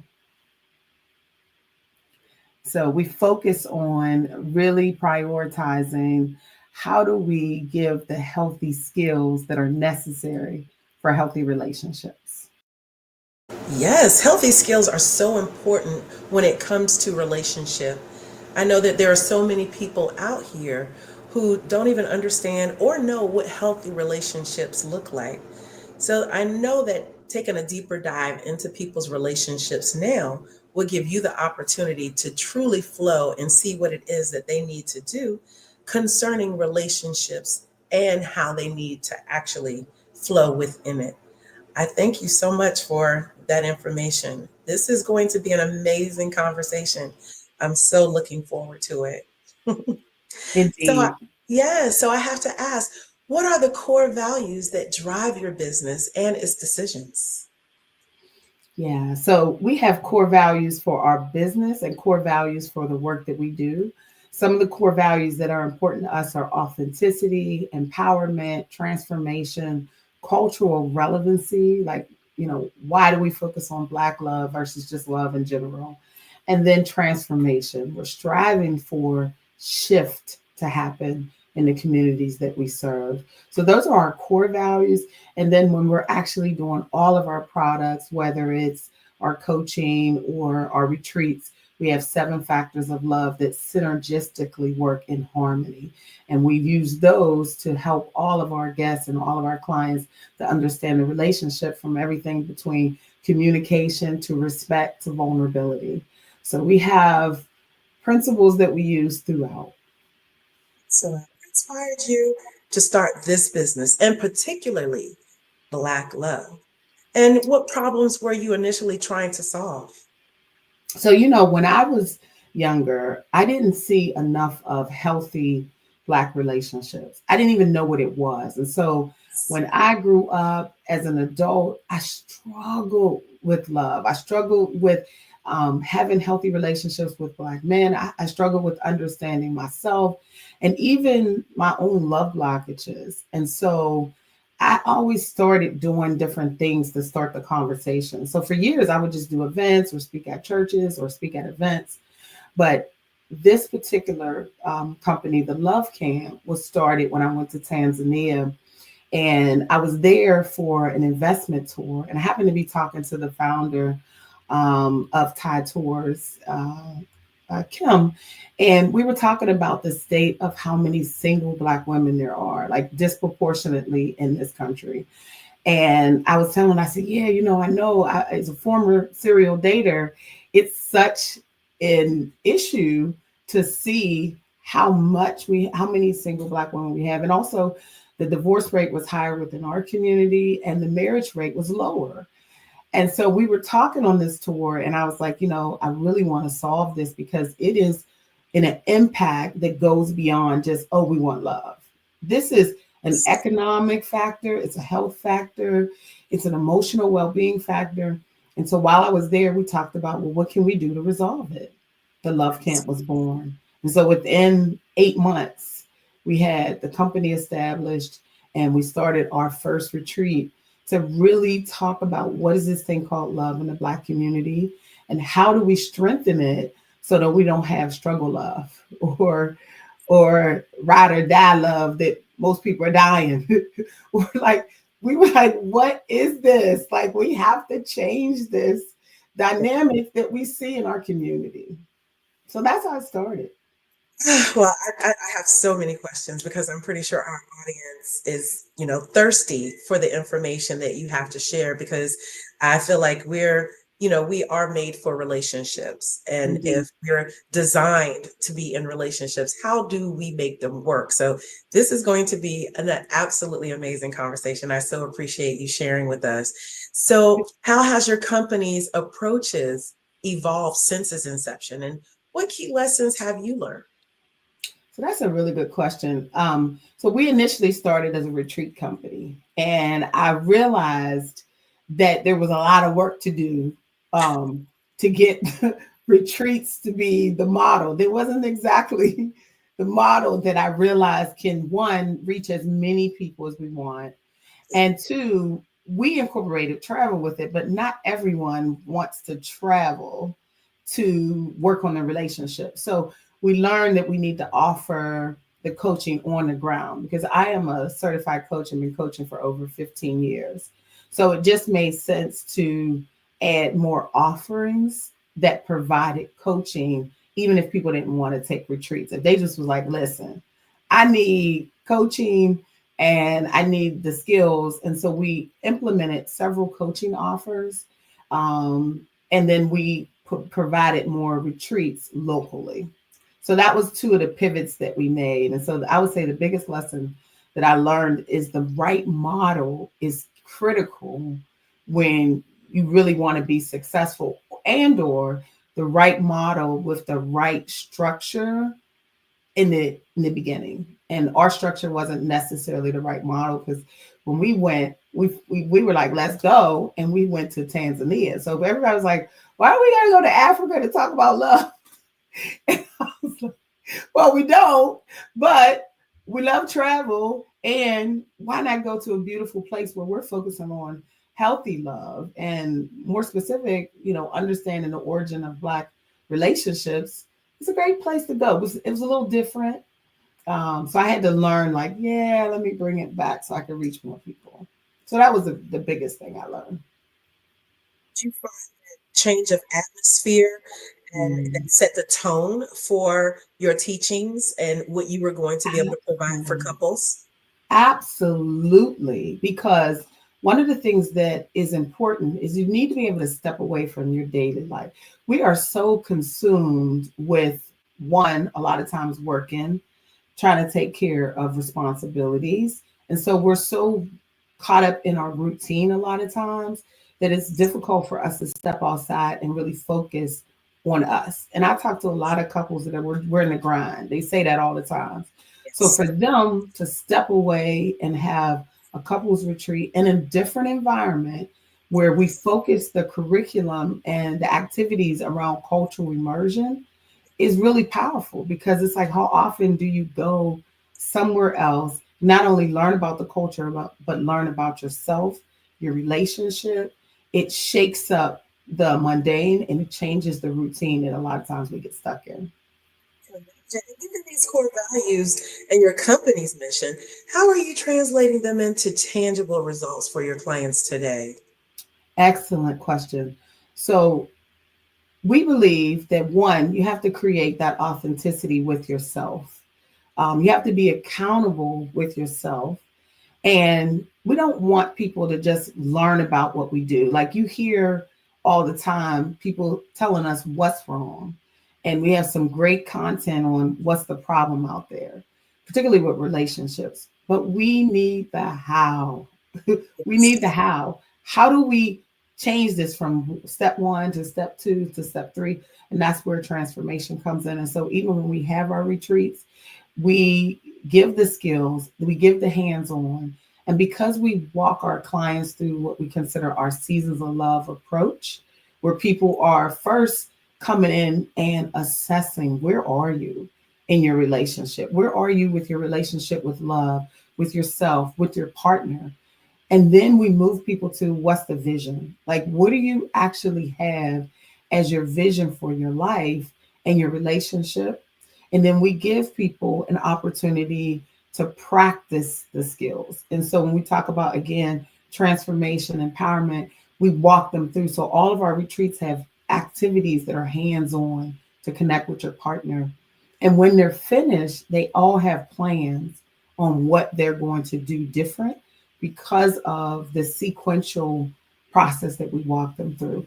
And everything is rooted in integral love, and the 7 factors of love are synergistic. So in other words, if we're talking about communication, we cannot not talk about respect, trust, vulnerability, safety for your partner. We talk about these 7 factors in harmony, and we teach people and understand how they all work together. Because what happens is if one is out, then inevitably the relationship is still strained and more than one is out. So, foundations in mind, could you describe like one of your current projects and its primary objectives and how it aligns with your mission? Yes. So one of my biggest projects that I'm really, really, really, really excited about, we are moving towards it, and we launch in May, but it is the Institute for Certified Coaches. What we believe is that how can we encourage more love out there if we don't have foot soldiers for love? Like, we need to duplicate ourselves, and we need to teach people how to help people with love. And so we have an Institute for Certified Coaches that is starting in Baltimore, Maryland in May of this year, where we'll teach for 7 months the skills that are necessary, not only for coaching, but the practical and purposeful principles of love, combined with the African American history or the Black history and how it has affected how we're shaped today. What's the history over the last 5 decades, 6 decades that affected who we are and why there are challenges? A lot of us don't really understand the scope of that. And so the Institute is an intersection between those 3 pillars so that people have the core coaching competency so they can help, but they also understand love as a foundation, what this thing called love is, and then really being able to understand how it affects the Black community in general. So I'm super, super excited about the Institute for Certified Coaches. Because I do relationship coaching as well. However, it's not my main discipline. But what unique challenges have you encountered in your current projects, and how are you addressing them while staying true to your company's core values? That's a good question. So I would say definitely 2 things. One, is disappointing that more of our men are not as connected. I found that it's not that our men don't care about relationships, but the approach to engage them, you're not going to come in and talk about relationships as the dangle, because that's not the source of what they're interested in. So for me, it's been really disappointing and challenging, but a challenge that I'm up for to get more of our men engaged. We have to find the angle, the approach, the product. So I would say, in the service. So I would definitely say getting more of our men to care about relationships. I find that the ones that are in a relationship, those are the ones that, excuse me, typically will approach and want to work on it. And then I would say, I think overall, dealing with the community, I have to educate the community on the importance of prioritizing love. Particularly when I work with Black women, a lot of us, we've been so disappointed that we've become almost numb to it. That's what I'm noticing, like the disappointment and the pain, we just were like, I'm tapping out. And that tap out is happening around 45, even a little sooner, but around 45, I see a lot of our women saying, I'm good with my trips. I'm good with my house, my career, my kids, and my maintenance sex sometime, and that's it. And it's disappointing because they don't realize, one, their children are watching. Two, they don't realize that for us to be able to really do a work collectively, especially at a time when the country is trying to take us backwards and really crush the progress we've made, we cannot afford not to be collected and in partnership. We just don't have that luxury. And it's not like, oh, just get in a relationship for relationship's sake. I get it. We're frustrated with us. But we have to be willing to do the work so that we understand those love blockages that we've allowed to set in. We have to clear them out. And so those are some of the challenges I've noticed. And I work every day with working on them because our vision is a community of Black men and women who prioritize love, who understand healthy love. You can't understand healthy love and have it evident in your community unless we get through some of the love blockages that exist.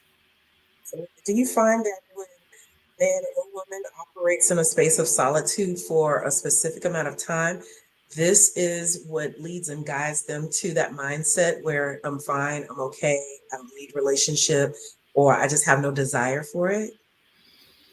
You know, when I was 28, and I'm not going to say my age now, but it was over 25 years ago, let's just say that, I met a lady and she was in her 40s.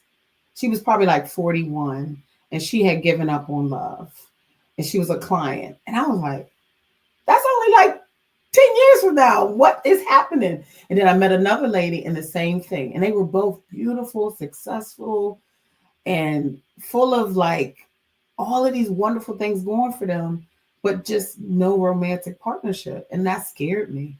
So I think to answer your question, I definitely think there is a need for it to synergize more and us to understand. There is a time period where I think people just tap out and they're just like, I'm just over it.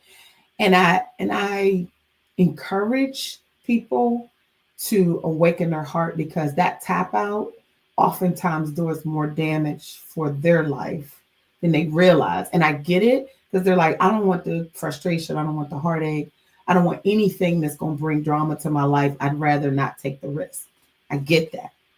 But what I'm speaking more about is walking around in a healthy heart state and tapping out and deciding not to have love in your life because you haven't healed that part of your heart is not healthy actions. We think it is because it protects us, but it's not. So I am striving for people to understand the importance of you can't tap out. You want to, and you can, but it's not the smartest or healthiest thing to do. So can you detail the specific value propositions of your current offers to your target market? And how does this value align with your company's vision? Sure. So right now we have a few offers that we provide that directly align with the values we have in the Love Camp. One offer we have is what I was just speaking about. We have a bundle coaching package that we do for Black women who are close to closing their heart, and we're trying to catch them before they do. And it's called Love Unblocked. And it really is helping Black women to unblock their heart and understand why, starting with self-love and all of the there are 6 love blockages that we walk around with, and how releasing those love blockages are critical. And that's a direct result of our values with the Love Camp, because as I started earlier, we want more of our women to have love in their life, romantic love, sacred love, safe love, healthy love, enjoyable love. Like, I get so excited about what love can do. And people look at me like I'm crazy because they're like, nah, you overestimating it. But then we also have a Black couples retreat. And every year we take couples, between 5 and 7 couples, to Savannah, Georgia. And if you know anything about Savannah, Savannah is rich in culture. We done built that city. Our ancestors built the city.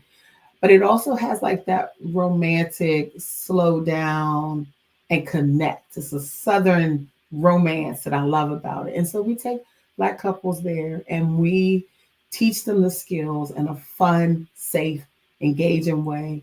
And we talk about things like communication and conflict resolution and how do you keep the relationship spicy. So we have date nights every night. We do things that let them know we see you and we know relationships can take some work. So here's how to put in the work and here's how to make it a successful and healthy relationship. And then finally, we also have a Seasons of Love offer. And that's for women who are accomplished, but just can't figure out why love is eluding them. Like they don't know the steps. Like, why am I struggling with love so much? And the Seasons of Love is a coaching, it's my premium coaching program where I literally walk women through my exclusive system of how to go from, you know, I can't figure it out to here's all the steps that it takes. And it's really not that many, but here's how you get the love that you're looking for yourself first, and then with with a special significant person.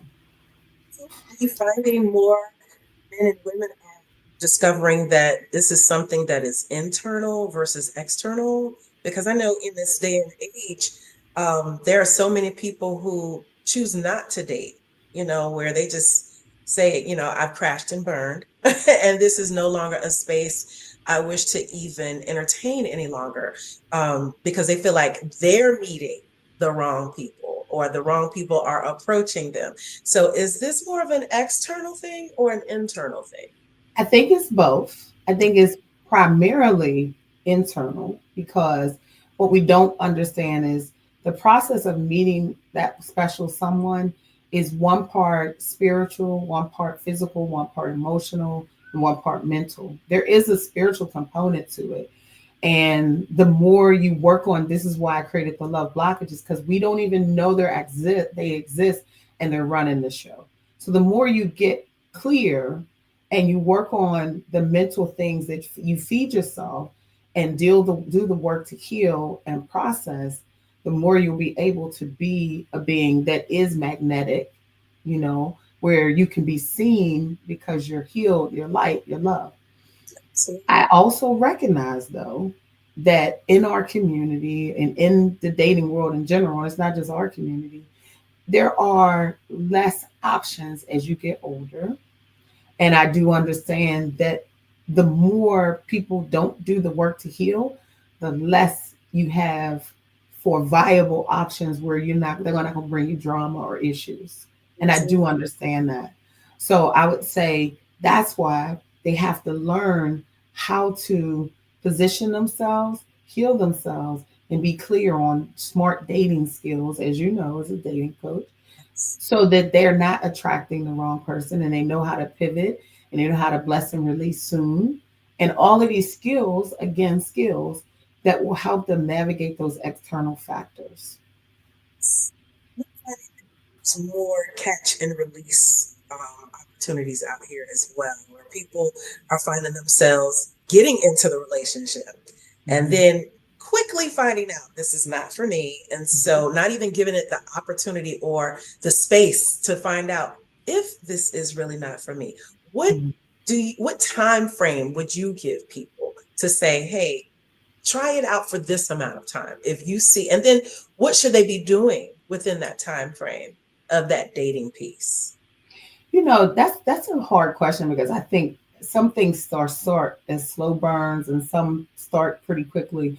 What I would say is you get a good sense of who the person is within 30 days, depending on how much you've seen them and how often you've talked. Like if you talk once every 3 weeks, you obviously is not going to get a good sense.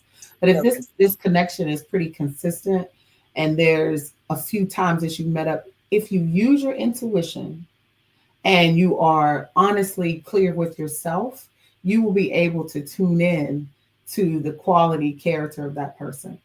So I say give it at least 3 to 5 dates to feel like, okay, I see how this person is moving. I found that within 30 days, within 30 to 60 days, you get a sense of who this person is. And if you don't, it's because you're not truly paying attention and you're not asking the questions that you need to ask.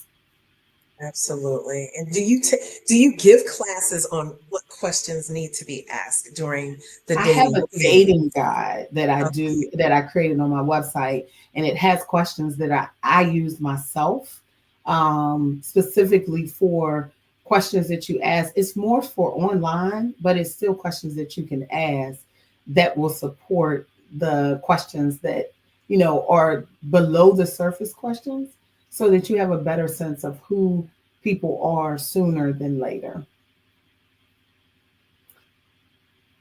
And so that is absolutely how I am showing up tremendously in helping with the dating world. So what are some of the key performance indicators, KPIs as you call them, you're tracking for your current projects and offers, and how do they demonstrate your success in achieving your mission? So one, we definitely want to make sure that we are growing and expanding. And so we're tracking our lead generation. We're tracking our success rate to see how well people are feeling about our offerings. Are they satisfied with them? Is there anything missing? We're also tracking things like our length of our customer that's with us, our lifetime, because we have a lot of folks that are clients that stay with us through multiple programs. They've done a couple of retreats. They've done maybe two of our coaching programs.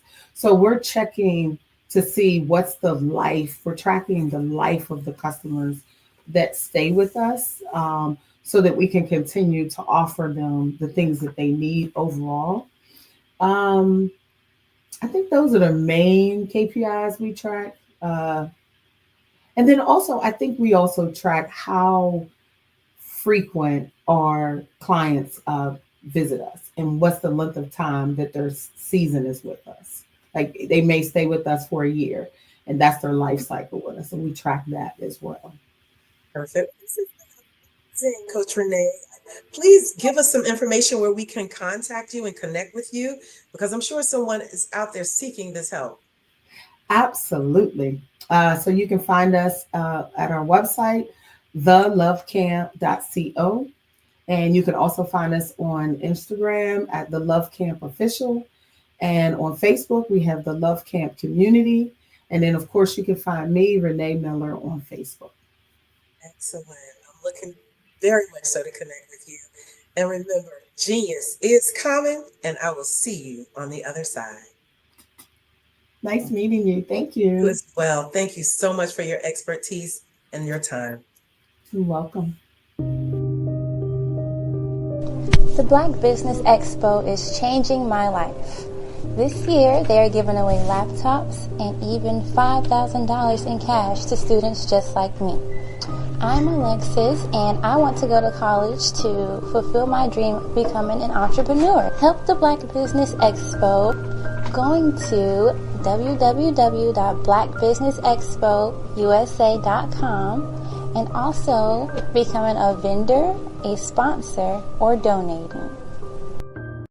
At 5-Star BDM, we don't just elevate brands, we forge industry icons. Our mission is to amplify your business and personal brand through dynamic AI-enhanced strategies and an elite professional network of over 20,000 experts. We empower entrepreneurs and small to medium-sized businesses to lead, scale, and transform. Our powerful network accelerates your speed to market and connects you with unparalleled growth opportunities.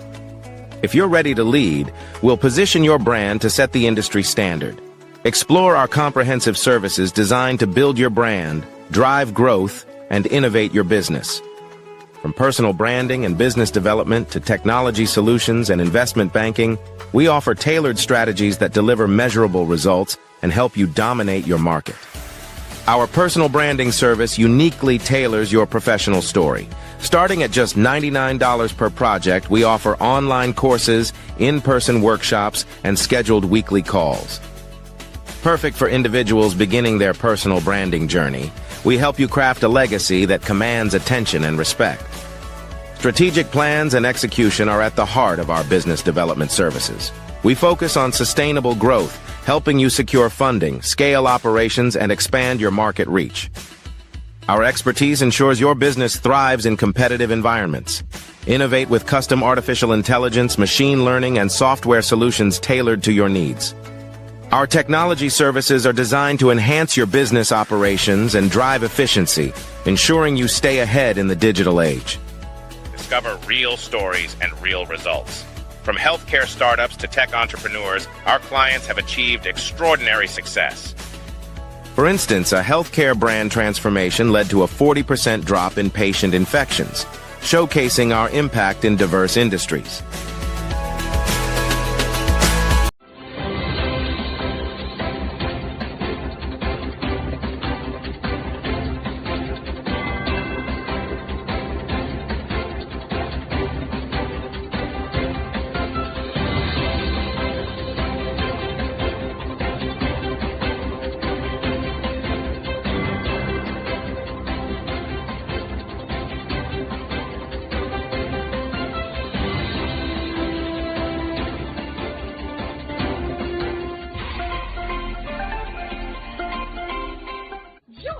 Dr. Eric Kelly III and a host of phenomenal speakers from all around the globe for this 7-day virtual event that you don't want to miss.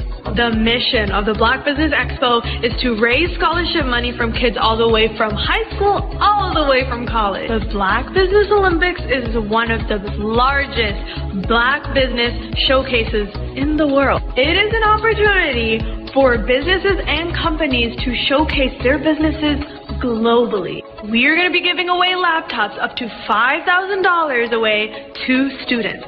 Again, I'm Olivia Appleberry, the founder of 2 Cents Finance and one of the speakers for the expo. I am so excited to see you there. For more info, go to www.blackbusinessexpousa.com or call 919-308-9090 and hope to see you there. I am Black Business. From the moment I wake until the time I sleep. Yes, I am Black Business. I am Black Business. Tell me, are you Black Business? I am Black Business. Do you support Black businesses? Listen, I support Black business because I am Black Business. Black Business Expo, one of the largest business showcases in the history of Black business in the world. The world! Sign up today at www.blackbusinessexpousa.com or call 919-308-9090. I am Black Business. I am Black Business. From the moment I wake until the time I sleep, I am Black Business. I am Black Business. Are you Black Business? I am Black Business. Do you support Black businesses? I support Black business because I am Black Business. Black Business Expo, one of the largest business showcases in the history of Black America in North Carolina. Join Dr. Eric Kelly III and a host of phenomenal speakers from all around the globe for this 7-day virtual event that you don't want to miss. The mission of the Black Business Expo is to raise scholarship money from kids all the way from high school, all the way from college. The Black Business Olympics is one of the largest Black business showcases in the world. It is an opportunity for businesses and companies to showcase their businesses globally. We are going to be giving away laptops up to $5,000 away to students. Again, I'm Olivia Appleberry, the founder of 2 Cents Finance and one of the speakers for the expo. I am so excited to see you there. For more info, go to www.blackbusinessexpousa.com or call 919-308-9090 and hope to see you there. I am Black Business. From the moment I wake until the time I sleep. Yes, I am Black Business. I am Black Business. Tell me, are you Black Business? Black Business Expo, one of the largest business showcases in the history of Black business in the world.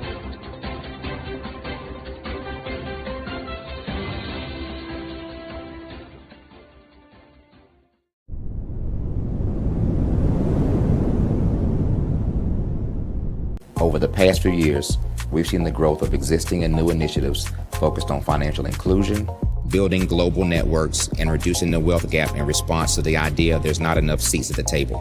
Whether their outcomes are to increase the representation of Black executives on corporate boards, ensure an inclusive global economy, or to create new U.S. African commercial pathways, the strategies are often carried out by separate programs. The question is, should they be?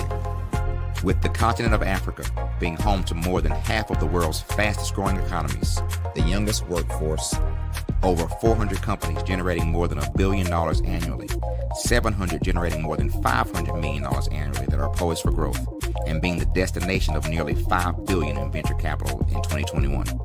Diversifying U.S. and Africa commercial engagement by building bridges between African businesses and their U.S. diaspora should begin being seen as mutually beneficial. From helping to reduce Africa's enormous capital gap to catalyzing two-way trade opportunities, the COVID-19 global pandemic hopefully has taught us that global challenges and opportunities are more interconnected than we thought. During the pandemic, African companies like Unicorn Flutterwave, insurance provider Reliance Health, ride-hailing app Yasir, and 54Gene, the continent's first bank of DNA on people of African descent, proved that when African companies have access to networks, capital, and information, they grow big, grow fast, and create solutions that are valuable to the world. This is why Be Direct was created. We are the first U.S.-based but African-centric board preparedness and board search company designed to connect U.S. Black talent and corporations to African businesses. Unique and fundamental to Be Direct's success is our process of helping board candidates adapt their experience and networks to an African context before they're connected to high-growth companies that are looking to locally and globally scale. From our focus groups with African business execs and government leaders, we don't ignore the sentiment that business is easy, but people are hard. Having a pool of board candidates with hard-to-access networks and extensive experience across the business life cycle, including successfully raising capital, is table stakes for an initiative like this. So yes, we have that. But corporate or entrepreneurial success in the U.S. does not guarantee success in Africa. Developed alongside industry partners on the continent, our training program, Be Direct Prep, is designed to transpose their experience to create cultural comfort, understanding, and a commitment to helping businesses in Africa scale. Our board governance sessions are African, continental, and country-specific, integrated with cultural awareness and dexterity training, masterclasses led by African industry execs, and mentoring coaching from African continental-based facilitators. But even more unique to Be Direct Prep, we cap off our training program with an immersion trip to help candidates that have not been to Africa before see and feel Africa's complexity and opportunity from African soil. We all know traditional network-based board placement has historically left a lot of us out of ever really being in the paid board pipeline. Our strategy supports the work of many great organizations that are successfully filling seats at U.S. board tables by creating more tables for those that are still left on the sideline. It's time to start seeing the role and value of U.S. Black talent and businesses on the continent of Africa differently. Old perceptions and habits limit economic inclusion. Let's transition Black talent and the African businesses they will support from the periphery of the global economy to its core. Living in a global lockdown, we all know now how fast local and global economies can change, and see the value of having businesses that hire, strengthen local value chains, and even grow globally. Status quo in any form holds back progress. We must democratize U.S.-Africa commercial engagement by socially and economically connecting cultures that have long been disconnected. It's time for Africa's U.S. diaspora to redefine their global value by helping African businesses scale continentally and globally.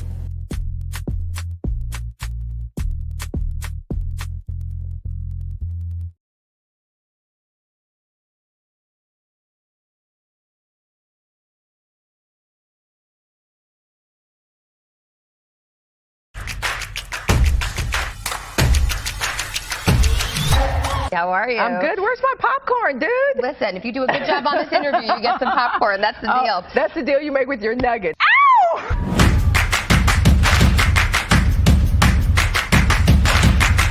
Down to the final four with our gurus. You've gone from 15,000 finalists, top four this week. Each of them will have a chance to shine. We spoke to Dr. Cooper Boone yesterday.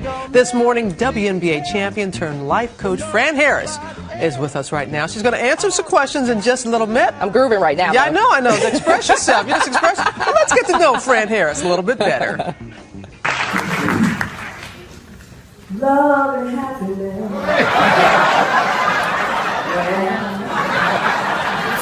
That is how I'm feeling tonight. I'm feeling loved, I'm feeling happy, I'm also feeling humbled and ignited by this award. I know that what starts here changes the world, but I also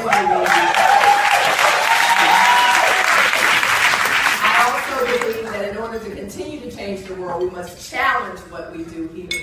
We must ask the question, why? We must ask the question, why not?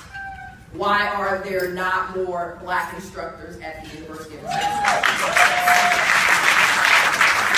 Why are there not more female athletic directors in the country? And of course, most importantly, why did it take them so long to get Bluebell ice cream back?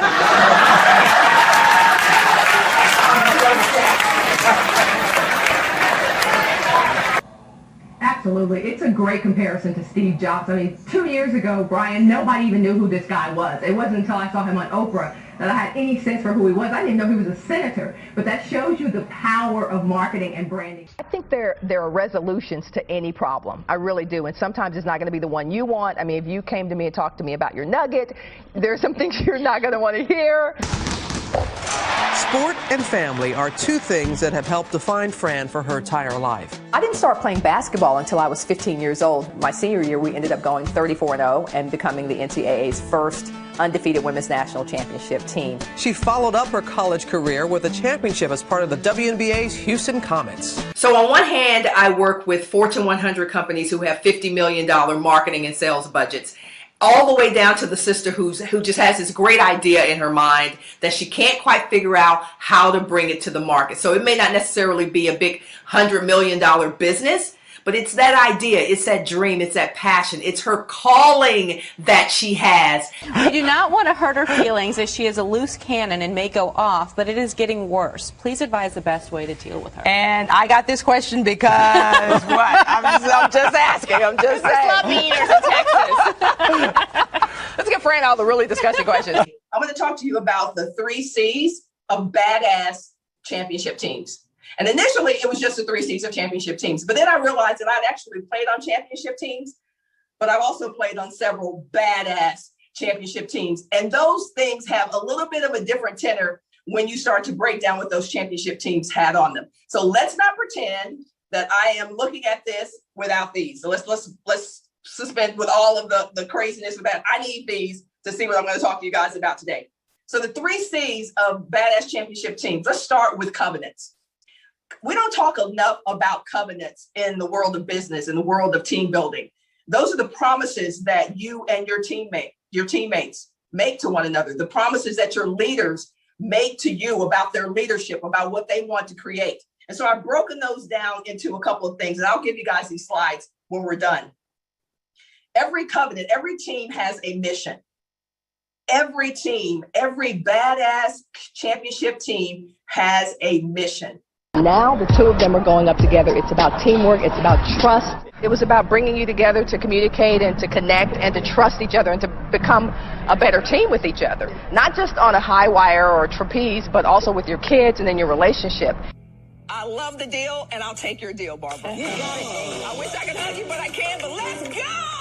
I'll make up for it later, all the hugs. Thank you. Thank you, guys. Congratulations. Thank you very much.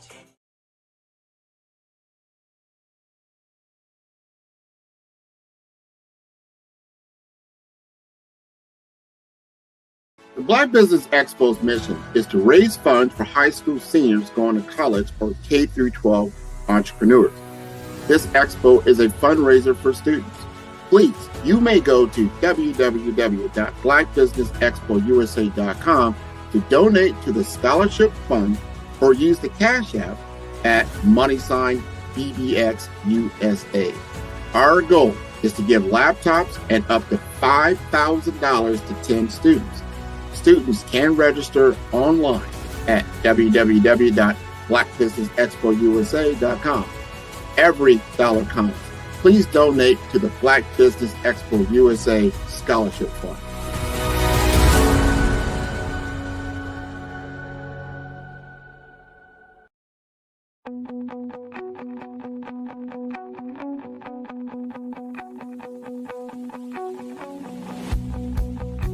I am Black Business. From the moment I wake until the time I sleep. Yes, I am Black Business. I am Black Business. Tell me, are you Black Business? I am Black Business. Do you support Black businesses? Listen, I support Black business because I am Black Business. Black Business Expo, one of the largest business showcases in the history of Black business in the world. The world! Sign up today at www.blackbusinessexpousa.com or call 919-308-9090. I am Black Business.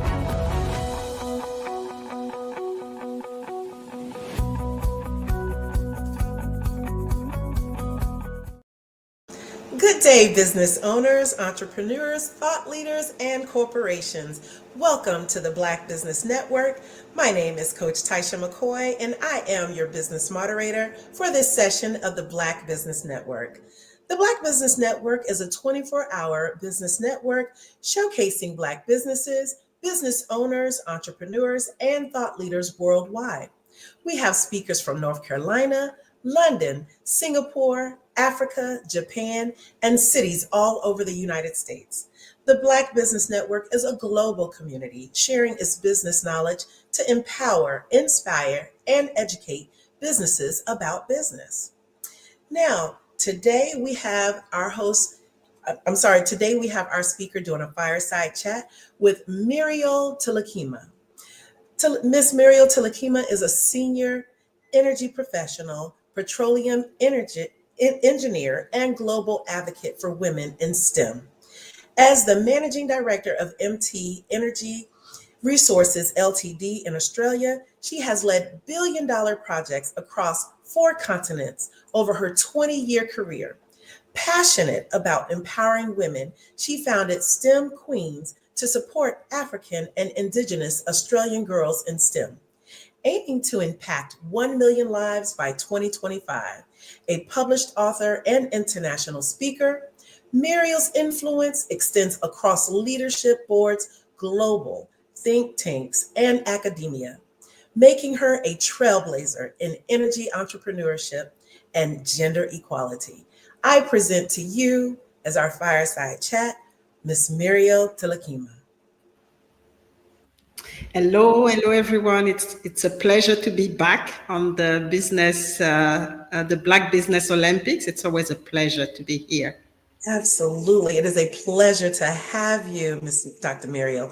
So tell me, we are so looking forward to hearing about your expertise, your fundamental ideas about how to streamline young women in STEM. This is going to be an amazing conversation.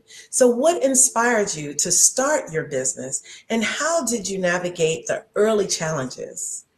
So the inspiration came from, so I've worked for different corporations before and multinationals on different, big projects. And as I was progressing so far in the, in the corporate world, I got stuck at a certain point, and a lot of women know about the glass ceiling. So I actually hit that glass ceiling. So I look at a way and an opportunity to be able to continue to grow and to be able to continue to have an influence in the energy sector, and that's actually what led me to start, to start an entrepreneurship journey. And so that's really where it started. It really started just looking at alternatives to continue to grow and to continue to have an impact in the energy sector when I basically hit what I call the glass ceiling. Yes, this is amazing. Well, I'm going to turn the platform over to you. You're going to give us all the information that we need so that we can continue to connect with you. Remember, genius is coming, and I will see you on the other side. The stage is yours, Dr. Muriel. Thank you very much. So like I said, it is always a pleasure to be back here on the Black Business Olympics. My name is Marae Tulikima. I'm based in Perth in Australia. So I've been doing, business here. I'm the managing director of the MT Energy Resources, and MT Energy Resources serve clients globally. But our main focus is Africa, and Australasia. So so it really started as a one-woman show, like I mentioned before, and this show started to grow and expand. So now we have a team of 10 people now working with me, and we also have a portfolio of consultants that we bring in when we have projects coming in. So they're not full-time employee of the company, but they are ready to go when we have a project to support us. So we have a portfolio of 25 plus consultants working with us. And we focus mainly, and we just realized at a certain point when I started, so I was alone first, so the company was more geared on technical support, because my background was in engineering, so it was really consulting, giving technical support. And we've actually extended our portfolio to business development and also financial advisory as well.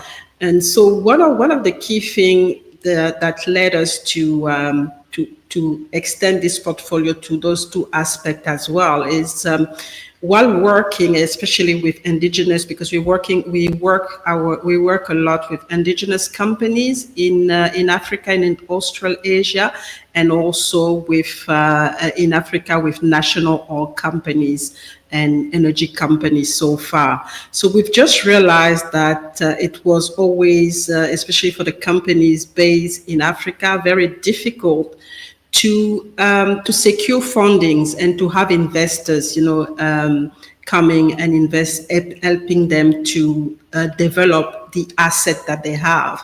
And it was actually a very serious problem, because you had company who had assets, but because of the lack of funding, they couldn't actually develop those assets.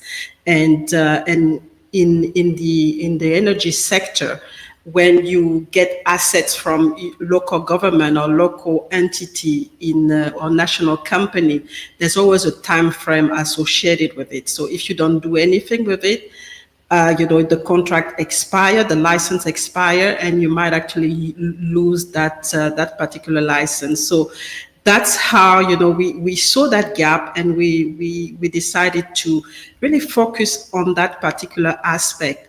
And one of the specific as well of MT Energy Resources, we try to work with most of the employee and people that we involve are people from minorities. So you probably know that when I started 25 years ago, there was a lot of challenges, because there was not a lot of people looking like me.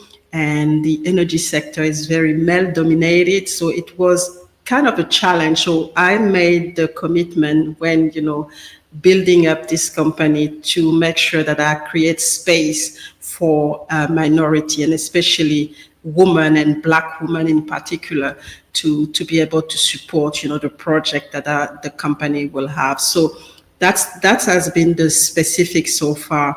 And what we coming back to the company that we support, the indigenous company that is support in the energy sector in Africa.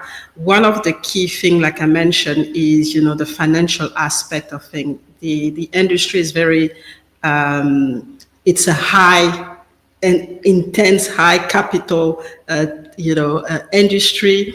And especially we actually focus on, because they are three aspect in the supply chain. So you have the upstream, the midstream, and the downstream.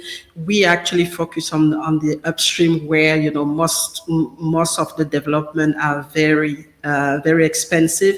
So there's need for substantial support, financial support. So we actually support those indigenous companies, because we realize that they are very limited access, they have limited access to international capital.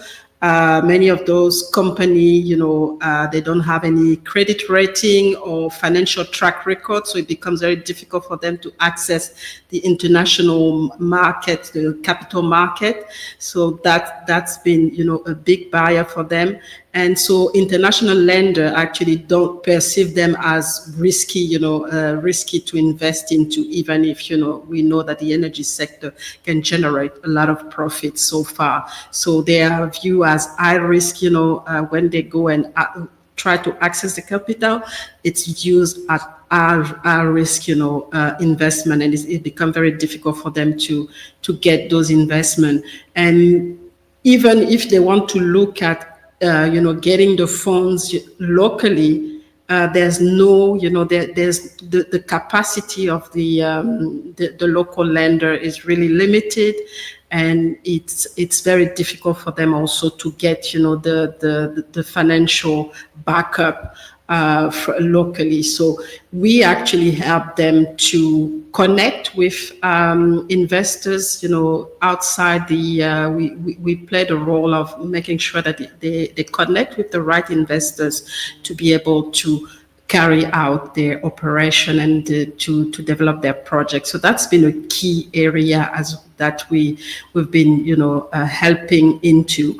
And there's also, we've been working a lot with the national companies. We've worked with national companies in East Africa, in West Africa, and also in Southern Africa, where we've helped them in what we call setting up a local content policy. So local content is more about making sure the government has the right governance and really make sure that international company, when they come in, they create additional value for the country itself. So, which means it can be additional, because what we had before was having the international companies coming and just paying royalties or taxes, and that was the limitation. And what a lot of countries realize is that those royalties and taxes are actually not always generating any value locally.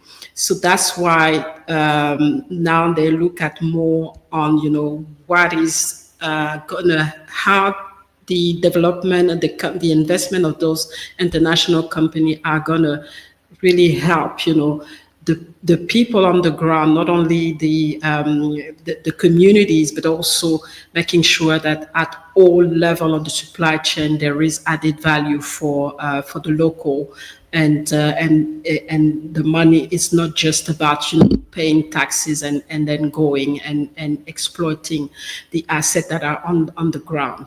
So it's about so when we help them, it's about looking at the regulatory aspect, the fiscal aspect, the technical the technical transfer, so transfer the competencies as well, so that while they're doing the development, they transfer the skills to local, and then local can actually themselves continue when if one of the license expired, so that they can take over and develop and keep the revenue and the value in countries. So that's going to be a big part of what we've been doing as well in empty energy resources. And of course, there is the technical aspect of things, because a lot of the development requires specific technical skills that are not always available on the ground.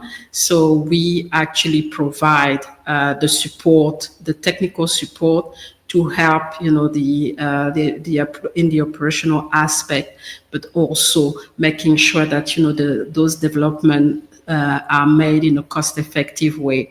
So, and that's when we bring the technical, our technical consultant people, and they are normally people who have worked globally on different projects. And like I mentioned before, we try to make sure that they are women, and especially in Africa, women of color. And if we can find them on the ground, it's even better. But if not, then we expand to to a different demographic as well. So it has been we've been doing empty energy resources has been there for quite we've been operating now for almost 10 years. So it has been a very interesting journey so far, especially for me.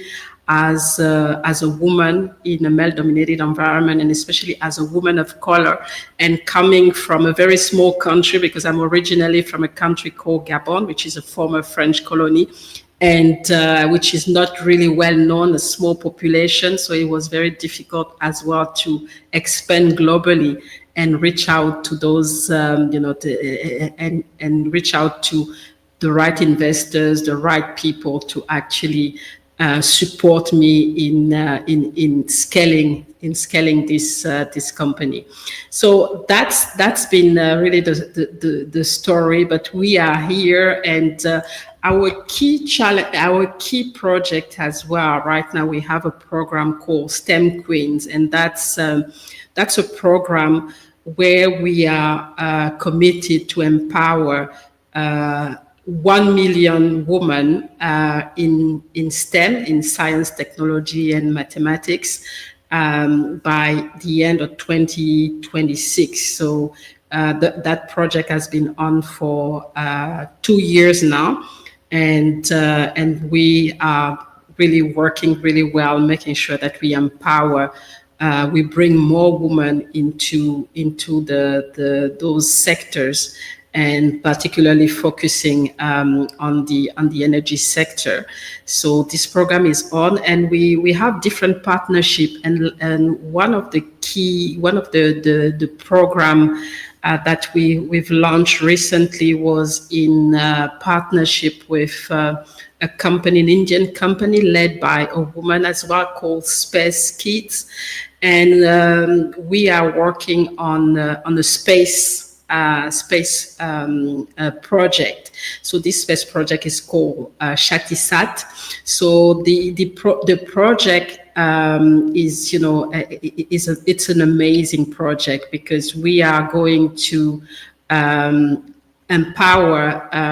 So there's going to be 108 countries participating, and in each country we will select 100 girls who are going to be coached to build a satellite and then launch the satellites in the lunar orbit. So it is just, blowing, it is blowing our mind, because we making sure as well that those girls are actually from developing countries, and also from regional area in the developing countries. So to give, this fantastic aspect of technology, to the girls that are, in remote area, who are actually, we never actually thought that they will be able to be in such a position, and some of them will be able to go and launch this, the satellite that they're going to build in the space, in India, directly from the space agency in India. So amazing program that are available to highlight the opportunities in the STEM sector and in the energy sector as well. So STEM Queens, which is our FAR program for women and girl empowerment. We're also working on giving more visibility on women, because yes, we're saying it's a male-dominated environment, but we have some powerful women and powerful women of color and powerful women in general that are working in the industry, but they're not actually visible. So it is important for us to bring that visibility so that we can encourage and inspire the next generation to be, so that they because for me, it's always about, if you see it, you can become it. And that's been one of the aspects on the social side and women empowerment side of the business, and the commitment that we made as MT Energy Resources, that that's where we're trying to get an impact here. So far the company has been pretty doing well. We have come a long way, and we have now a very good portfolio of clients that are working with us, and that we are supporting globally. We've worked especially on the local content aspect, advisory and support. We've worked with the National Company of Mozambique. We've worked with the National Company of Ghana and Kenya most of the time. And locally here in Australia, we've been able to support some of the local companies here. That in Australia, it's been mostly technical support, because that's where the need is, having the engineers, the people who have the experience to support some of the ongoing projects as well. We have a few companies that we're working with here as well. So it has been, a way to sustain sustain the business. But obviously, we want to expand. We are at a level where we're trying to expand now beyond, the Australasia and beyond Africa, and especially bringing more diversifying on investors that want to invest either in Australia or either in Africa, and help them to connect with the right people, help them to understand, how to do business and in those particular countries, and how to reach out to to the right people. And we have we actually facilitate and taking part in different platforms. We have a conference that we do every year, and we actually participating as a main sponsor, which is called the Australia Africa Energy Conference. So every year in August we have that. So we have African and Australian investors and business owner in the energy sector coming together and trying to do business together. So we're trying to connect, all the opportunities in Australia or in Africa with each other, with the business owners so far. And that's a platform that is dedicated to small business, but also to small, medium-sized business, like I said, because that's our niche. We sometimes have, some of the big players, but it's more for them to see how they can partner with some of the local company, especially in some countries. That's one of the that's required to actually connect and get into partnership with a local company before they can do business in the country. So it has been a very interesting journey, and we also encourage our clients, the one that we're working on. We advise them on which platform to be on. There are a couple of key conferences that are happening around the world. One of the biggest here in Australia is in the mining industry, which is called the Down Under Mining Conference, where we have people from all over the world coming, and especially a key focus on Africa again, to present their projects, and a lot of people from different government as well are involved as well. There is in Cape Town in South Africa, there is a key platform and conference that is happening also every year in October, November, the Africa Energy Week, massive platform for people who want to do business in Africa, who want to get involved in the energy sector in Africa, and there is a company from all of different size, and we make sure our clients get access to it as well. We actually facilitate and sponsor them when we can to be part of those to participate and attend those particular events. So it's been amazing, and we continue to grow, and we are really welcome to have people from North America, especially we're talking about Black business here, having some Black investors that are really who can actually step up and also get connected to opportunities in Africa in the energy sector. And we are here, we have, we've been doing it for quite some time, so we are here to help, to facilitate the business development, and also making sure that, they actually have, they connect with the right people, and if, they're looking at partnership, so that they can partner with the right people as well. And that's been, one of the key things, that one of the focus for us as we continue to scale our business and continue to see how we can serve, all those indigenous companies that are really struggling sometimes to manage their operation, but also to grow. And it has been a very fulfilling experience so far to be part of this process, especially as a woman. I've been able to challenge myself. I've been challenged at all levels, starting empty energy resources, having limited, having to fight to get access to funding sometime when starting projects, having to really, position myself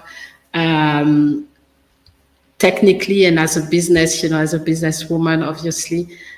So it has been, but it's always good to go through those difficult experience, because I've learned a lot from them, and it has helped me to look at to be a problem solver, solve problem, really focus on every step on trying to solve a problem and leave all the emotion out of it. And that's been really a good way for me to really grow and to actually get to connect with different type of people around the world as well. So it is the journey continue. There's always challenges on the way, but I think after 10 years, we're actually seeing now we can see the result and of all this determination, and we are ready to grow and to continue so far to bring value, especially to companies indigenous company that needs, who lack the capacity and the capability, operational, technical, and also financial. And we have, we have the competencies and the manpower to actually support those companies. So that's, I think that's what I really wanted to share today, and really again position myself as a voice for business women in the energy sector, making sure that they have, they be inspired, making sure that they understand that they have their place.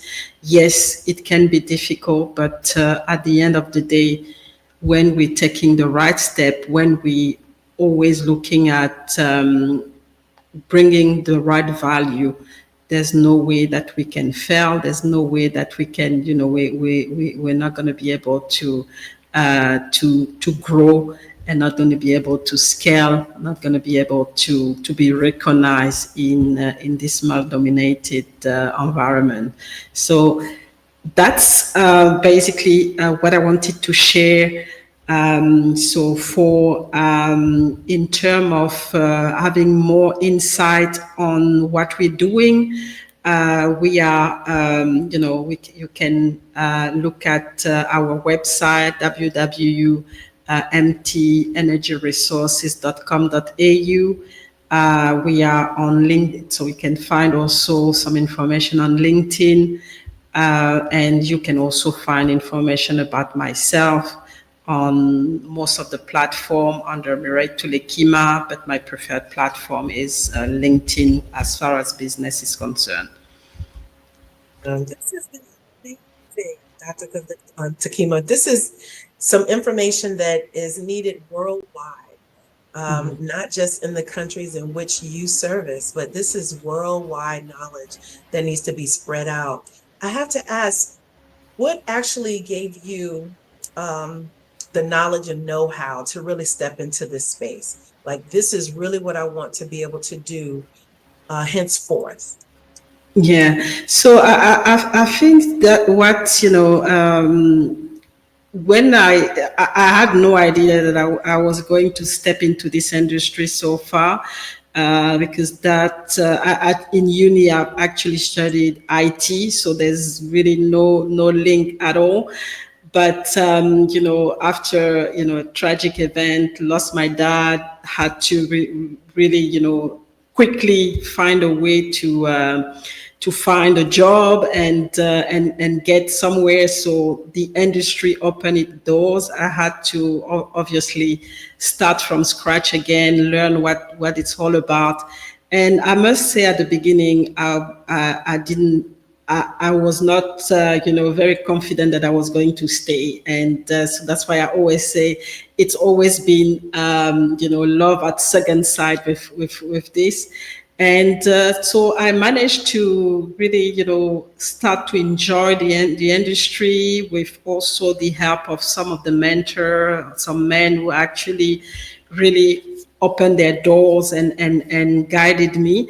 And after that, the confidence was there, the mindset shift was, was there, and I started to really enjoy and really enjoying the challenges, because at the end of the day, like I mentioned, those challenges are actually what helped me to grow, what really became really a stimulus for me to go to the next level.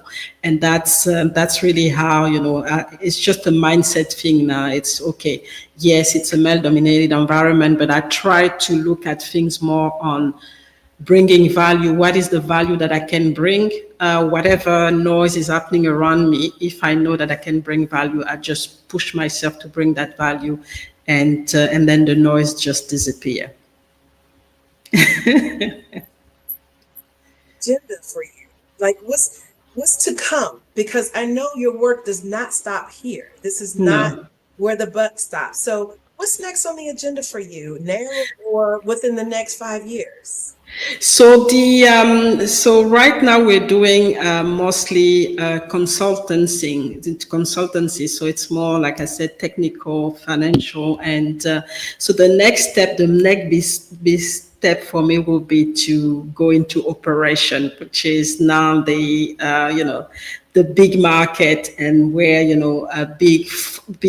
need really the capitals, but that's really where I want to go, being able to operate, an asset, and having the right team to do that. But that's definitely another level. Absolutely. So, who would be a part of your team? What would you be looking for to collaborate and collaboratively work with you? So I think when I look at becoming what we call becoming an operator, it has to be done in steps. So it's gonna be first become a partner with a company that is already operating somewhere, and then from there take over and learn from that particular company, and then use that experience to now become a real operator and bring all the technical have the technical knowledge and the full scale of people to cover the full supply chain, because now it's just not going to be about focusing on the upstream. It's going to be about focusing on the midstream, and also the downstream, which goes through the operational, the legal, the financial, the logistic, and then customer, serving the customers. So that's a big step. So that's why I don't know if it's going to be done in 5 years, but that's where we're heading. Excellent. Well, at least you do have a blueprint mindset, persevere in that direction. What would you share with entrepreneurs or thought leaders who wish to work in this space, or already are working in this space, and they just may not know what next steps to take, or even how to allow their business to catapult to the next level? What would you offer them? So one of the thing, and I've made this error when I started, is to try to do it on your own, and I think that's the wrong thing. That's the wrong way the wrong approach so far. And it has been really, really challenging for me. Is to open up, and especially one of the key problem when we start in this industry, raise funds and also get access to investors. So really making sure we target get access to financial counselors or financial advisors, and also making sure that we reach out to companies, even company of the same size, and try to partner with them and go and work with together to be able to grow. So far, even if there is a separation later on, but at the beginning you really need this support and having one or two partners to work with instead of going on your own. Inspiration. Like, who do you lean to, or who advises you in this space? Because a lot of us, have someone who we tap into when we're needing, that extra boost or push. Who do you tap into? So I did that. Like I said at the beginning, it was just a one-woman show, and I was not going anywhere. So I stepped back and started to reach out to people that I knew had done it. So some of them became mentors to me, and with some of them I started to partner with them. So we started the journey together, and now we kind of going different ways. But it's exactly what I've just recommended: is don't stay on your own. Reach out to people that and then do it together as a team, and get some mentoring as well, because I've, obviously, before I became an entrepreneur, I've worked almost all over the world for different, corporations. So I had a very, big network. So at the beginning, I didn't reach out to this network, but then after a while, I just realized I need to reach out to the network and see who's doing what and who can help. And we can, travel the journey together, even if it's just for a few years before the breakthrough happens. So that's been the blueprint for me so far. Absolutely. What challenges do you feel you had as an entrepreneur trying to take on things as a team of one? I mean, at the beginning, especially when you have limited funds, and you tend to want to do everything.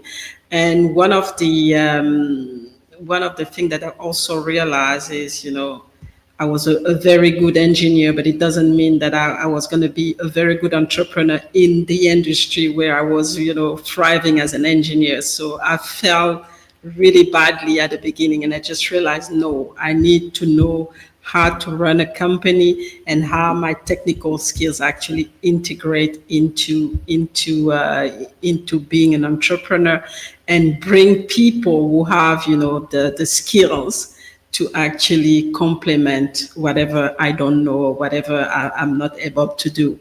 And as soon as I understood that, things started to really, take shape, and really we came to the breakthrough. But the assumption that because you've worked on big project, because I've worked on $1 million project, and then I'm gonna now have a company and it's gonna start just straight away. No, it didn't work. I can imagine. I know, as we try to, put ourselves in position and stay on track, it's very difficult because, like you said, you're taking on so many things and you're trying to do it all on your own and by yourself, because you feel like you're the only one who is able to do it Exactly. because of limited resources. And, you want to bring people in, but everybody's not willing to, be voluntold. So you have to open yourself up to say, okay, let me see who is willing to assist and help. What would you offer, or what thought would you like to leave with entrepreneurs today? So one of the key thing I want to tell entrepreneur today is, make sure you have the right support when you get into entrepreneurship. And when I talk about support, it's support at all level. It's you might have the technical skills, but you need a mentor. You need some advisor, people who are going to open networks for you in the particular industry where you are. And you need to create the network as well, especially if you don't have it. Go and attend. Find what are the key forums, who are the key players in the industry where you want to you want to grow, and make an effort to reach out to those key players, or to connect with the key players or people who knows those because at a certain level you will need this network. At the beginning, you tap into your own network, and then you have your you have the mentor, the advisor. But then if you want to continue to grow, your network has to grow as well, and that's an important step. So apart from doing the day-to-day things, there is the networking aspect, and that you have to dedicate time to as well. Absolutely. This has been amazing. I thank you so much for just sharing your time, your expertise, and just the level of commitment that you are giving back to your community, to Black business, and to yourself. Thank you so much. And remember, genius is common, and I will Thank see you very you much. on the other side. Bye.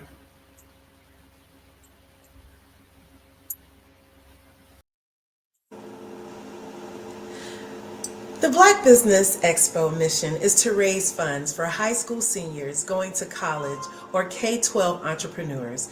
This expo is a fundraiser for students. You may go to www.blackbusinessexpousa.com to donate to the scholarship fund or use the Cash App that is on the screen below, and it says $BBX USA.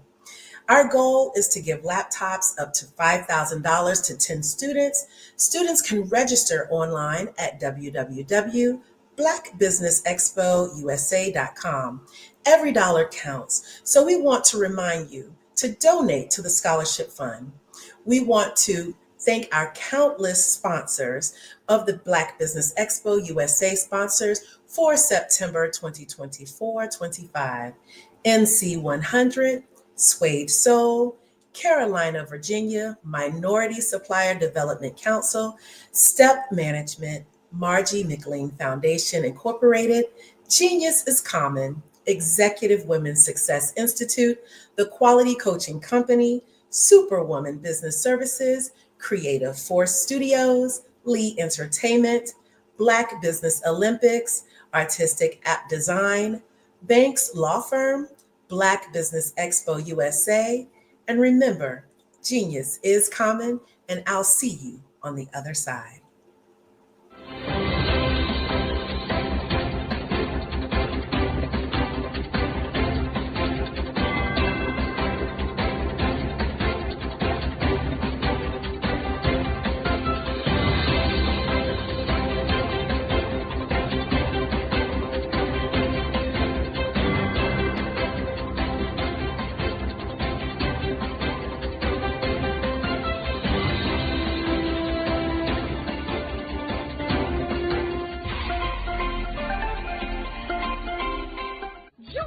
Dr. Eric Kelly III and a host of phenomenal speakers from all around the globe for this 7-day virtual event that you don't want to miss.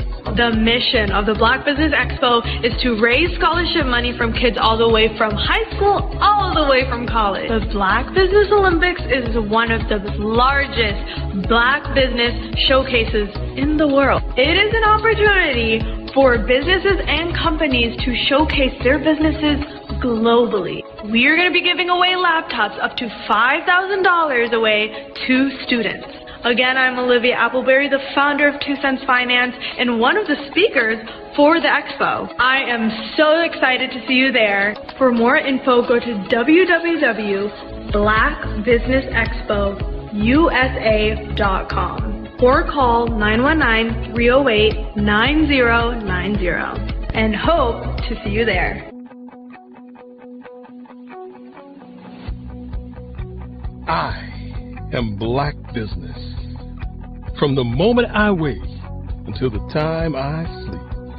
Yes, I am Black Business. I am Black Business. Tell me, are you Black Business? I am Black Business. Do you support Black businesses? Listen, I support Black business because I am Black Business. Black Business Expo, one of the largest business showcases in the history of Black business in the world. The world! Sign up today at www.blackbusinessexpousa.com or call 919-308-9090. I am Black Business. I am Black Business. From the moment I wake until the time I sleep, I am Black Business. I am Black Business. Are you Black Business? I am Black Business. Do you support Black businesses? I support Black business because I am Black business. Black Business Expo, one of the largest business showcases in the history of Black America in North Carolina. Join Dr. Eric Kelly III and a host of phenomenal speakers from all around the globe for this 7-day virtual event that you don't want to miss. The mission of the Black Business Expo is to raise scholarship money from kids all the way from high school, all the way from college. The Black Business Olympics is one of the largest Black business showcases in the world. It is an opportunity for businesses and companies to showcase their businesses globally. We are going to be giving away laptops up to $5,000 away to students. Again, I'm Olivia Appleberry, the founder of 2 Cents Finance and one of the speakers for the expo. I am so excited to see you there. For more info, go to www.blackbusinessexpousa.com or call 919-308-9090 and hope to see you there.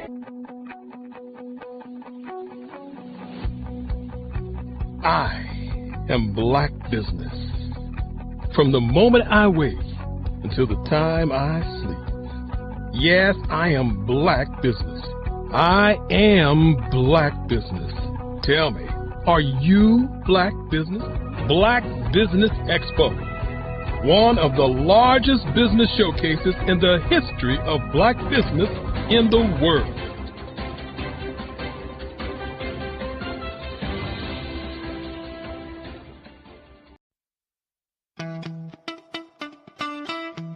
How many times have you been asked to help someone you didn't even know, a student, a business entrepreneur, or did you ever even ask, where did they end up?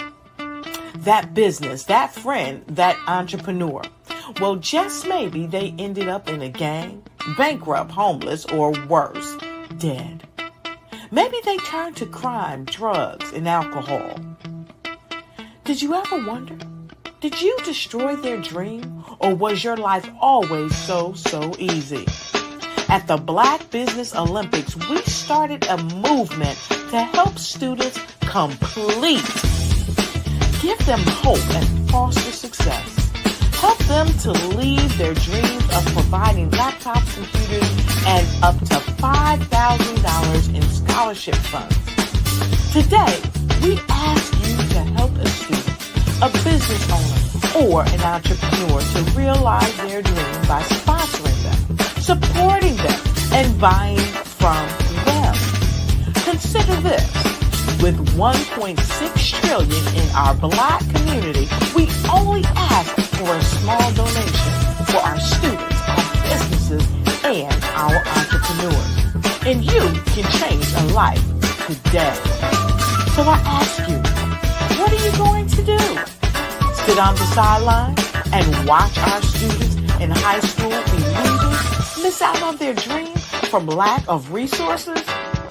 Or are you going to donate to the movement and change their future and yours as well? Give us a call today at 919-308-9090. Change their life by investing with action to the Black Business Olympic Fund. The Black Business Olympics, one of the largest business showcases of Black business in the history of the world.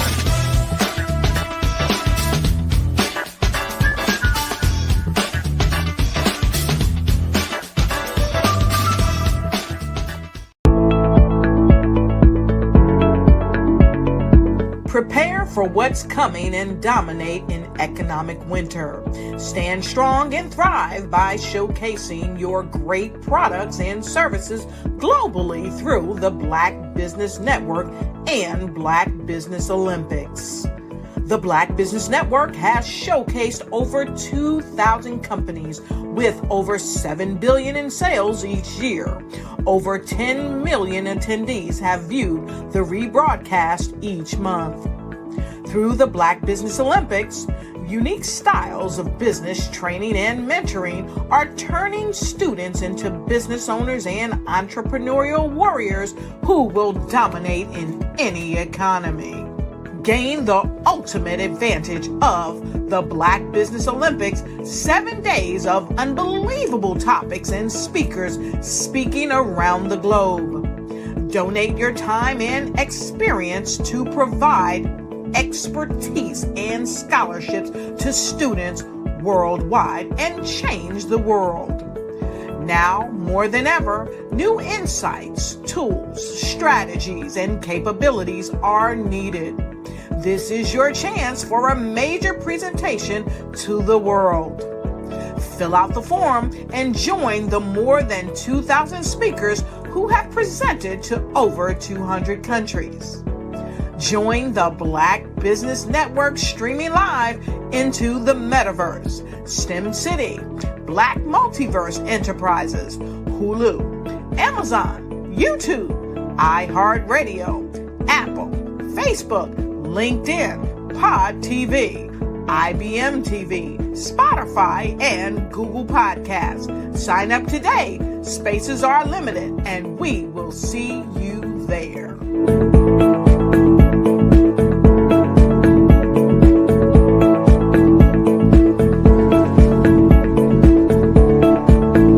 The Black Business Expo's mission is to raise funds for high school seniors going to college or K-12 entrepreneurs. This expo is a fundraiser for students. Please, you may go to www.blackbusinessexpousa.com to donate to the scholarship fund or use the Cash App at $BBXUSA. Our goal is to give laptops and up to $5,000 to 10 students. Students can register online at www.blackbusinessexpousa.com. Every dollar counts. Please donate to the Black Business Expo USA Scholarship Fund.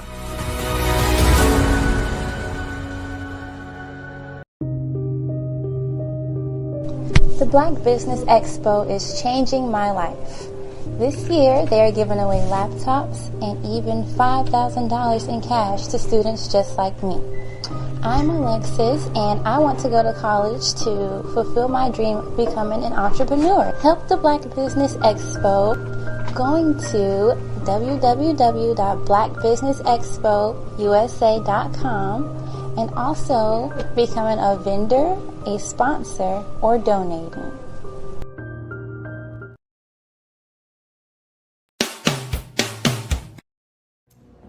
How hard is it to land on the front cover of a top-tier global publication?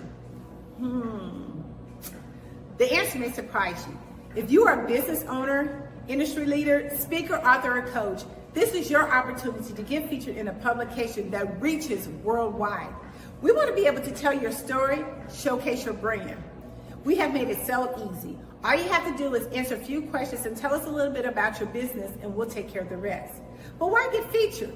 1, it gives you massive exposure to a global audience. 2, it helps to boost your credibility and your authority in your industry. And 3, it helps you to expand your network and unlock opportunities.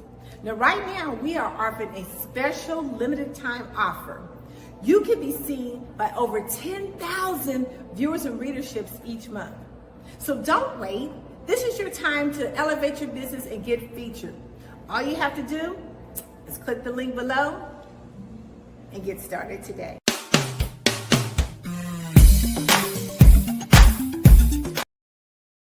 Hi, I'm Linda Peavy, owner of LaPav Consulting. My passion is to place your organization on the path to excellence. Are you struggling to communicate your message, reach target audiences, or secure funding? From marketing communications to grant writing, we achieve your goals. We've worked with high-profile clients and have secured $17 million in funding for charter schools and nonprofits. Call today to discuss what your success looks like and how LaPav Consulting can help. You are a Black-owned business and you're looking for new ways to expand your reach. Or you're a creative and you have an amazing story that needs to be told, seen, and heard. Well, at Fave Unite TV, we're streaming the diverse and authentic narratives of Black American culture. At Fave Unite TV, you have access to product placement, feedback loops, promotional spotlights, and other ways to showcase your brand. And we have fans all around the world that can't wait to see what you're up to. So come to Fave Unite TV because we are showcasing the culture 24/7 with Black stories and Black storytellers. Subscribe to FaveUniteTV.com today. And for more information, email us at info@faveunitetv.com or call our hotline at 816-819-9939. Fave Unite TV, one of the largest platforms showcasing Black American content in the world. I was born in a little village on the island of Haiti. Many deadly diseases pounded me. It is as if they were on a mission to end my existence on this earth. I refused to give up. In 1983, I left Haiti and came to the United States of America. And I came with $5, 2 shirts. I didn't speak any English. I came to Atlanta. I got a job. I was a doorman. I was a doorman with a dream. What I used to come on stage. I'd rehearse this moment that I'm standing in front of you. That's the power of a dream. Maybe today is the day you begin acting as if you already have it. And then step out with full force. Take a risk. No condition is permanent. Don't let your situation distract you. You are chosen. You are called. You are born for a purpose in this life.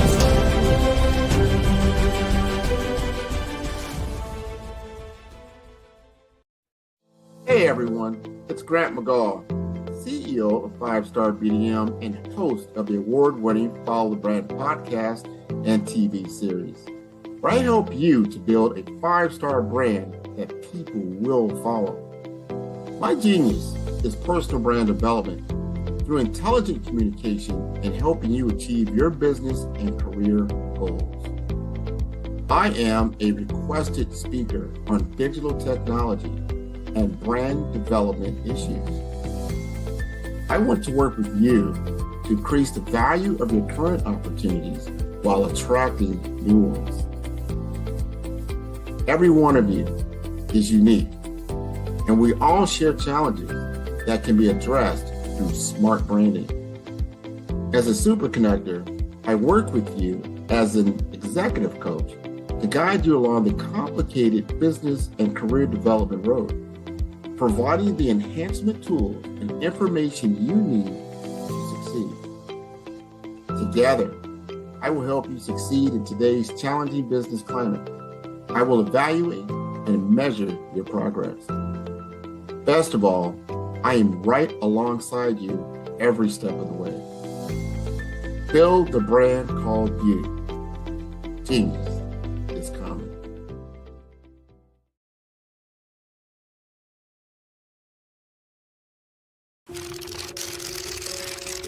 Bravery is not the absence of fear, but the ability to overcome it. We stand for those who defy suppression, who speak out, and those who walk the road less traveled. Everyone deserves to be seen and their voices to be heard.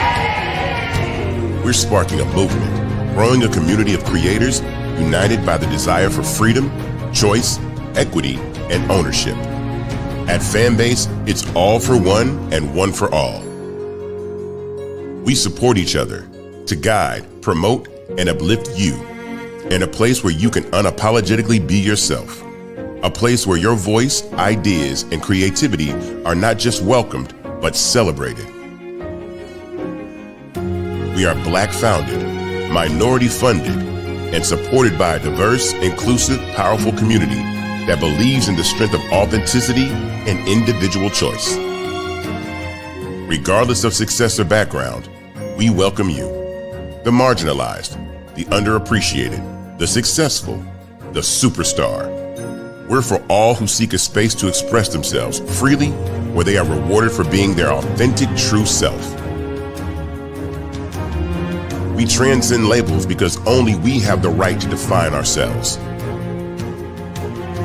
We are built for the brave, the culture, the creators, and for the future where everyone has the power to shape their own destiny, where all are empowered, voices are amplified, and freedom is embraced.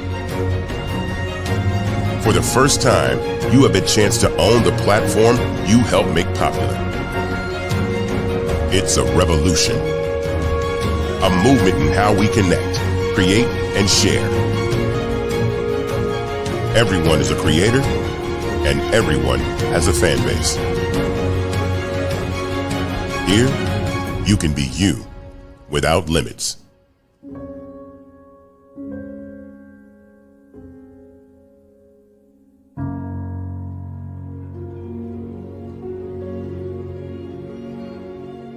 Sometimes you got to hear the news from the Black perspective, and more specifically, Black publishers. And that's exactly why you have to download the Hey Tie app, the largest mobile app delivering breaking news, videos, and podcasts from 200 of your favorite Black publishers. Yes, 200 Black publishers delivering news as it happens, literally all in one app. Go to HAYTI.com or download the app in the Google Play Store or Apple App Store. It's completely free, along with information that you can trust, so go check them out.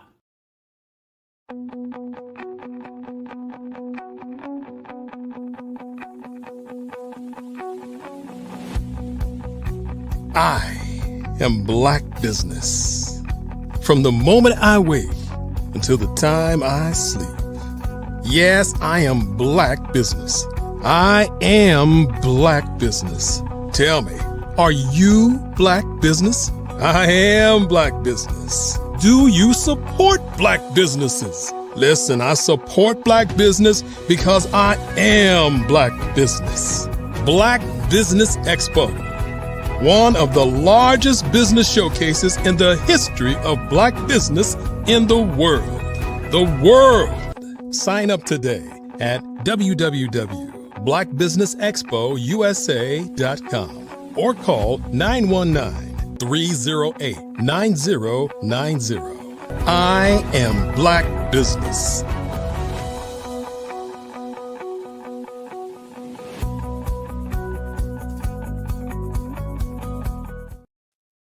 Good day, business owners, entrepreneurs, thought leaders, and corporations. Welcome to the Black Business Network. My name is Coach Taisha McCoy, and I am your business moderator for this session of the Black Business Network.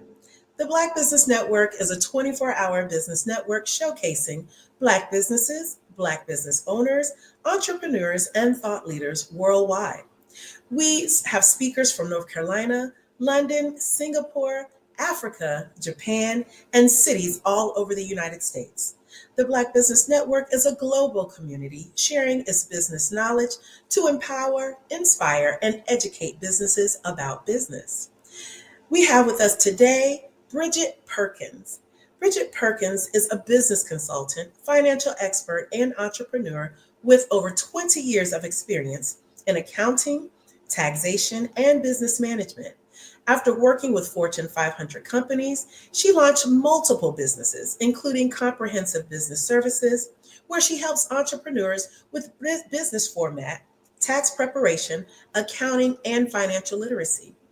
Passionate about empowering business owners, Bridget has built multiple streams of income and mentors others to achieve financial independence. Her mission is to equip the next generation with the tools for business success and long-term growth. I introduce to you Bridget Perkins.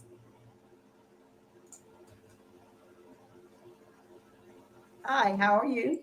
Greetings, how are you? I'm doing well, thanks for asking. Awesome, well, welcome to the Black Business Network. We are so pleased to have you and able to share your information, your expertise, and of course, your business mind strategies with our audience today. So we look forward to working with you. So how are you feeling?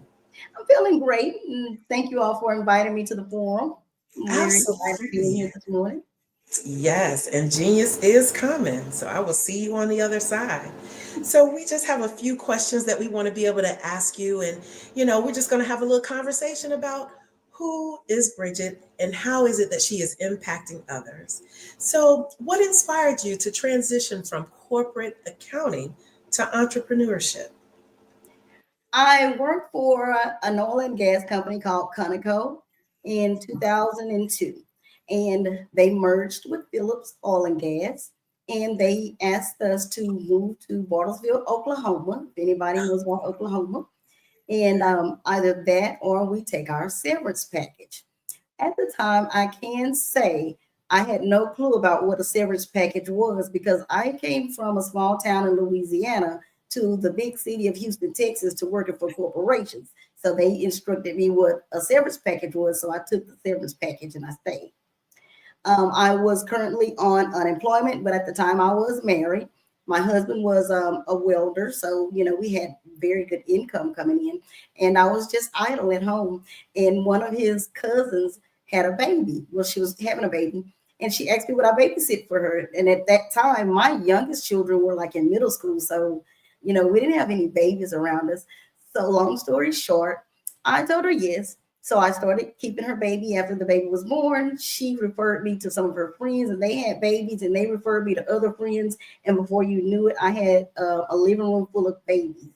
And at that time, I was like, I probably need to register this as a business because I was in a subdivision with HOA, and they can, we can get in trouble for that. So I ended up registering it as a business, and my husband helped me secure a building, and we merged into a building, and that started my first journey into entrepreneurship. It was really by accident. I never, in my wildest dreams, thought that I would be a business owner, ever. Just fell into a daycare center. Yes. So please, express to us some of the challenges that you faced with Kids Advantage Daycare. Oh my goodness. When we first went in, of course, I was definitely new to the different rules and regulations and things that we needed, especially going into a building. I mean, it was easy signing a lease. You give the person your cashier's check and sign the lease and go about your business. We went in and we tried to glorify the building with all the cosmetics. We had all of the furniture, the toys, really looking cute and nice and pretty. And it was time for the inspections. And the fire marshal walked in the building, and the first thing he did was he declined my permits. And I was like, why? I started crying. And, the first thing it was is I needed to get a list of the things that needed to be done to that space before I can even get the permits. And I never consulted with the fire marshal or anyone about what I needed to do to have that building ready for a daycare. I mean, I went by all of the state rules of having a daycare, but I did not know anything about securing that building for a daycare. So that was one of my biggest mistakes. And from there, that's what helped me help other businesses. Now, with my consulting, I tell them, even though they're not in a daycare or don't have a daycare, I'm able to tell them, hey, if you're going into a building, the first thing you need to do is contact a fire marshal, contact the permitting offices within your city or state or what have you, and get those rules and regulations before you go into that building. So that was my biggest mistake, which helped me help other entrepreneurs in their businesses. How awesome is that? So we know that Kids Advantage Daycare is only one of your many businesses. So how did you successfully build multiple streams of income? Okay, after the daycare, my husband and I ended up splitting. We divorced, we separated, we closed the daycare. And to be honest, I'm very transparent about my life. We lost everything except the daycare van. That was the only thing that I had as far as transportation. I had no job. I ended up moving in a place using the rest of the savings that I had, me, my children, and actually my sister. She had moved down here to help me with the daycare. So we all lived together. And there were some struggles, between the years. And I started working I was already an accountant, and I was already doing taxes. So I started working part-time during the tax season with like Jackson and Hewitt.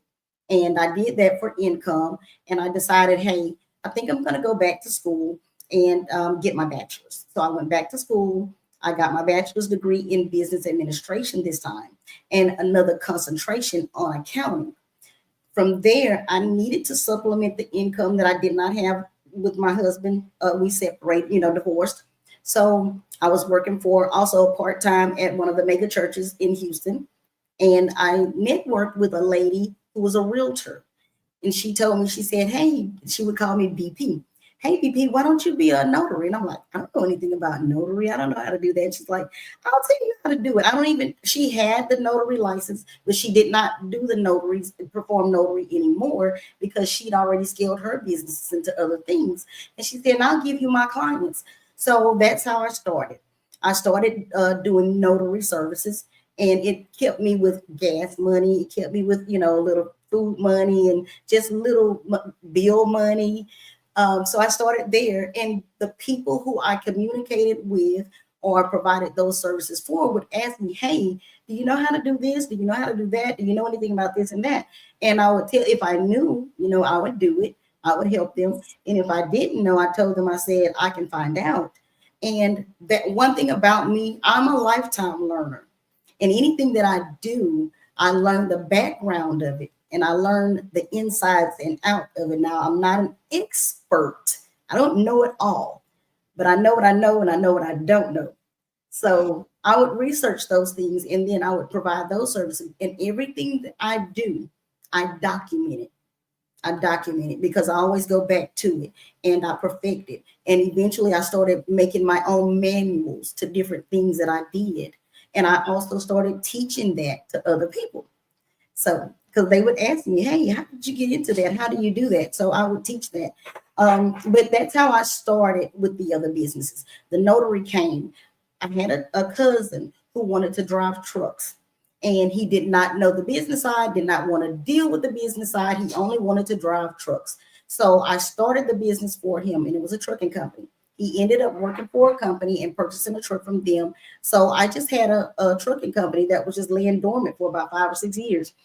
Then I started the professional business solutions, and I'm like, hey, maybe I need to register this as a business now, because I was just doing it, just to make extra money. And so I learned how to register the business as a business, LLCs, because my daycare was a DBA. So I learned how to register LLCs. I learned the things about what the state requirements were, what the federal requirements were for LLCs and stuff like that. So I put that under my belt. I started a manual for that, and I started consulting with people on how to start their businesses. So the PBS, the trucking company, Countrywide Trucking LLC. So then my sister said, hey, why don't you help me start a business? I don't want you to run it. All I want to do is work. And it was in the healthcare industry. So she wanted to do the personal care consulting, where she would go sit with the older people or people with special needs. So I started Elite Personal Care Consulting. So then now I have 3 businesses. And after that, then the tax. I would only charge people just a minimum fee just to do their tax returns. I found out that I needed to register with the IRS in order to use the preferred software that like Jackson Hewitt used, the big time corporations use. So I started researching that. I got my EFIN number with the IRS. I registered with them. Then I started getting the preferred software, and I was able to charge the fee that I was worth at that time. So then I started the MCG Tax Pros and Miller Capital Group LLC. So one thing just led into another. And my next venture is going to be a nonprofit actually in remembrance of my mother. So, and it's also going to be helping students that want to be entrepreneurs, because she ended up starting her business when she found out that it was very, not easy, but she can obtain that. She's a cook. She's passed away, but she was a cook. She loved to cook. She worked in the school system for over 20 plus years. So she started a soul food restaurant in our hometown. And she passed away at the age of 55. So my next venture is going to be a nonprofit for people who want to be entrepreneurs and business owners. And we're going to help contribute to their success as far as, helping them through school. So but that's how these other businesses started. And now my main focus is, like I said, empowering others. The thing that I saw during COVID, a lot of businesses started popping up. A lot of people were saying, hey, you can DIY, do it yourself. It's easy. Go to the Secretary of State website. And I can say, yes, anyone can go to the Secretary of State website, and read instructions and answer questions. But do you know how this LLC is going to affect your taxes? Do you know that you have state obligations every year to file? And I'm going to use the state of Texas because that is where my preference is, because this is where I live. But I saw people they would get these letters in the mail after the first year, and they have been penalized for about $1,500. And they would be referred to me by someone else. Hey, I know a lady who can probably help you with that. And I would explain to them, I said, when you started this LLC, did you know that you had to do a franchise tax return? And they were like, no, what is that? So I saw people kind of going backwards with them starting their businesses. I saw people get on the internet and or social media and say, hey, I'm a Black-owned business. I have my logo. And I'm like, and I would cringe. And me with my nosy self, I guess you would call it, I'd go in their inbox and I said, hey, did you register your business first? And they're like, no, how do you do that? You know, I can say before we started doing things like this legally, yeah, people would sell plates. They would sell dinners, you know, they call it. And they would, to make that extra money. But these were people that wanted this to be successful businesses, but they did not reach out and consult with anyone. And that is what happened to me in the beginning with the daycare. I did not consult with anyone on what I needed to do. So that's how I came about with my consulting services. And I provide that. And I tell people, I said, I provide it for free for like 30 minutes. And I explain to you what it is that you need to do to structure and organize the business before you even register it, and find out how it's going to affect you personally also. Because now having this business, your taxes are going to be different, the way you file your taxes. So there's different things that come along with just DIYing an LLC. And that's how I started the consulting services. And again, I started teaching some of these things. I started teaching how to become a notary, how to become a mobile notary. And people were saying, I didn't know that was a thing. And I'm like, it really is. This is how you do it. Even with the trucking company, again, I learned, I'm not a trucker. I don't have CDL license. I don't even have trucks. But I did go back and I took that business and I opened it back up. Yes. And I learned the trucking industry. I learned about dispatching, but the way that I made money was I leased people trucks under my authority. So, and I was their dispatcher, and they were using my name for their authority. So I was able to charge them about 25% of the fees that they had coming in as income. And people were like, how did you do that? And I'm like, I'm a business owner. I just learned, you know, these things. So I taught them how to do it. And I taught dispatching. So I have people that does dispatching for trucks that took classes under me. So there's a plethora of things I do. I know sometimes people tell me, how do you keep up with that? And I'm going to tell you, and I still work a full-time job from 9 to 5, Monday through Friday, for an oil and gas company in the Woodlands. This is awesome. So this leads me into my next question, because we know that you have these businesses and you're running them effectively. How important is financial literacy in the business as well as the entrepreneurial space? That is one of the first, foremost important things in running a business. And that's why I say having a business is not all about going to DIY and LLC.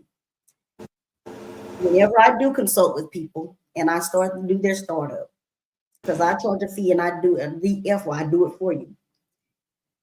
After they get the LLC paperwork, the first thing they ask me is, hey, how can I get a loan through Navy Federal or, you know, one of the institutions? And I'm like, so of course I have to tell them that, hey, you have to be, it's just like personal credit. You have to build that up. You have to, there's steps that you have to take before you even go apply for these funds. But nobody has taught them how to budget. Nobody taught them how to, you need to do a pre-budget before you even start that business. You need to know if you're going to sell supplies or products. The first thing you need to do is find out how much are these products going to cost you? How much can I afford to get, especially if you don't have starting capital? If you had these people that started businesses during COVID that didn't even have money because some of them had to be laid off. Some of them was not working because they was shut in. So you need a budget. You need a plan. Or now, I don't call it a business plan. I call it I call it all a financial strategy. And that's what I call it when I consult, because you need to know, okay, what do I need to do next? Not only that, you need to research the market and find out how much ABC company over there is selling that same hair product that you're trying to sell, because you want to try to, go under the competition a little bit when you first start up. So financial literacy is one of the first and foremost important things in starting a business. Now, there is a caveat. Doing notary services, there's very little overhead. The only overhead I had was fuel to put in my gas tank to go do a mobile notary. So you can get into businesses where there's little overhead and build that up like I did. But at the same time, I took my paycheck, I took the money that I made from notary services and any other things that I did, and I funded my other businesses with it, and I still do. I don't say this to brag, but I have been blessed enough to where the only time I received any type of capital was during COVID, and I got the EIDL loan. They gave me like $1,500 in the beginning, and then they offered the rest of it to you later on. That is, out of all of the years that I've been an entrepreneur and had businesses, I've never had to borrow money. I've never had to get loans. Not saying that I don't want to, because I've been using my own personal income and income from the businesses, but I am setting myself up now because, again, I don't know how to repair credit. I don't know anything about, building credit. So I did reach out to someone that can assist me with that, because my credit went like that after my husband and I separated. So those things like that, some people don't understand that even your personal credit also affects your business credit depending on how you're structured. So yeah, financial literacy is one of the first most important things that I think business owners should consult about even before they start a business. Absolutely. So what are some of the tools or opportunities business owners can set up to give themselves some long-term financial success? One thing again, I say consult with someone, even if it's your bank. Banks offer free webinars, workshops for business owners, especially new business owners. And a lot of people are scared of banks unless they want to go borrow money. The SBA.gov is one of the best tools that you can use. Everything that you want to know, just about everything that you want to know about business, finances, or capital, trying to secure capital, is on SBA.gov website. Now, there are third-party people, such as myself, that can go apply for this stuff for you, or you can consult with ABC Financial and go through them, and then they don't realize those funds are still coming from the SBA, because the SBA, which is the Small Business Administration, they're the ones who are over those funds for businesses. So it just funnels down to the third-party people that are applying. So, I mean, you can go and pay that extra fee for someone to do it for you. But if you want to know anything about it, you can go directly to SBA.gov and get all of the scholarships, grants. You have also certifications for minorities that can help, that you can apply for women-owned businesses. SBA.gov is one of the best tools that any business can use. I mean, it's so much information out there. I find myself hours on there myself, just searching and sifting through things for my businesses. But that's one of the tools. And again, our businesses need to start by consulting with an accountant or someone in finance and an attorney or someone in legal before they even start those businesses as well. Those are two main people or industries that they need to consult with when they start a business.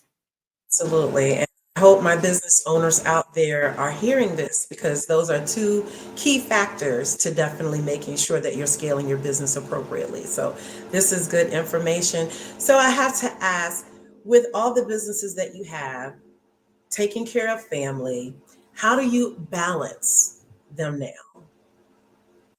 I can say there are times, and this is more times than most, I go to bed probably at 2 or 3 o'clock in the morning, and then I'm back up again by 6:30.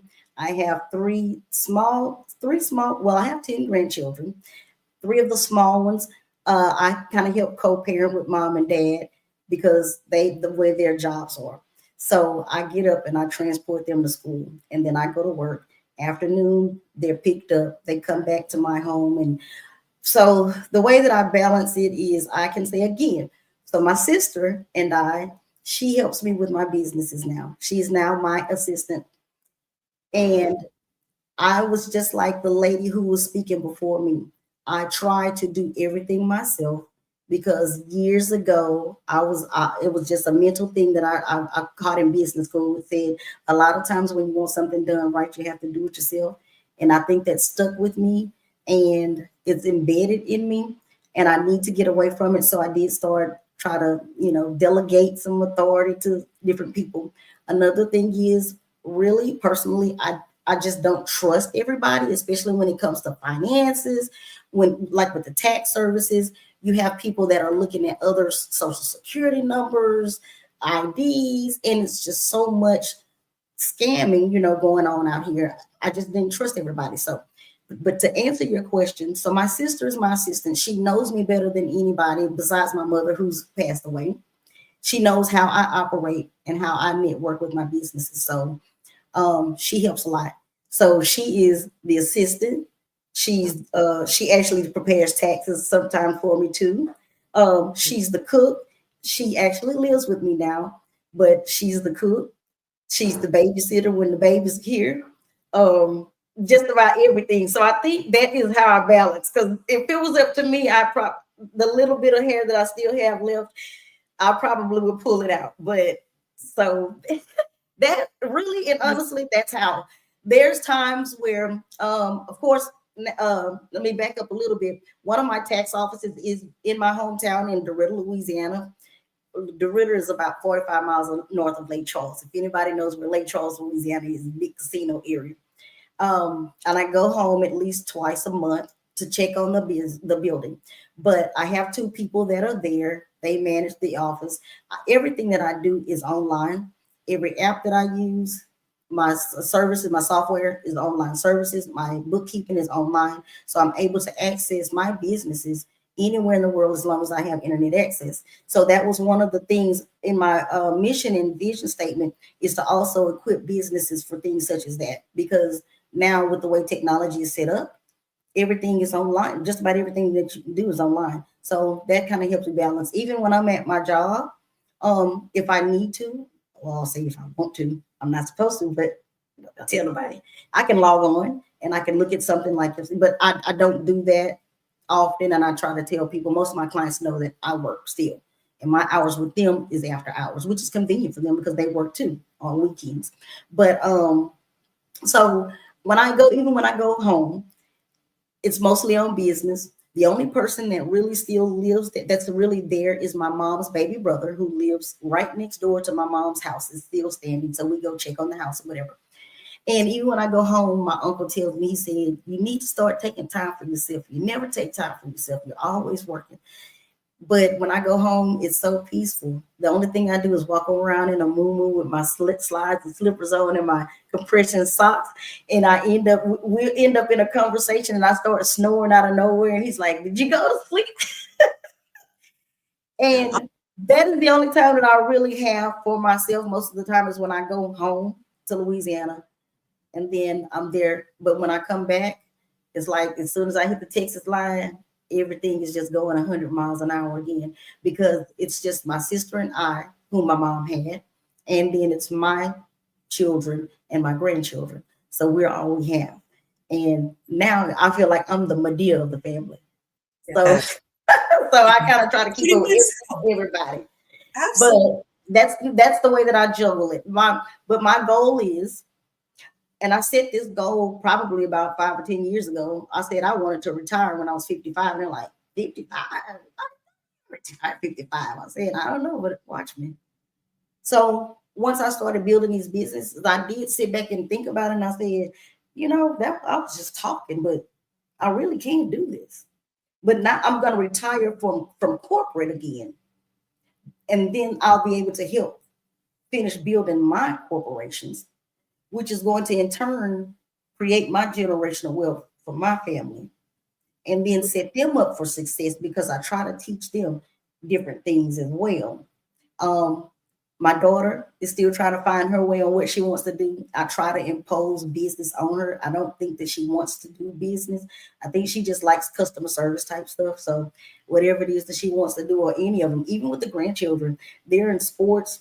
I support them 100%, whatever it is they want to do. I have a couple of them that want to be in cosmetology, that want to braid hair and stuff. I'm like, all right, if that's what you want to do. I have a 9-year-old that's in gymnastics. She's been in competition. As a matter of fact, this weekend they're in Baton Rouge. I know she's bringing home about 4 or 5 medals. Every competition she goes to, she comes home with 4 or 5 medals. Last competition was last weekend in Fort Worth. She brought home 4 medals. She won first place in the most points for the vault. So, that's what I do. My family, my business right now, that's what it is.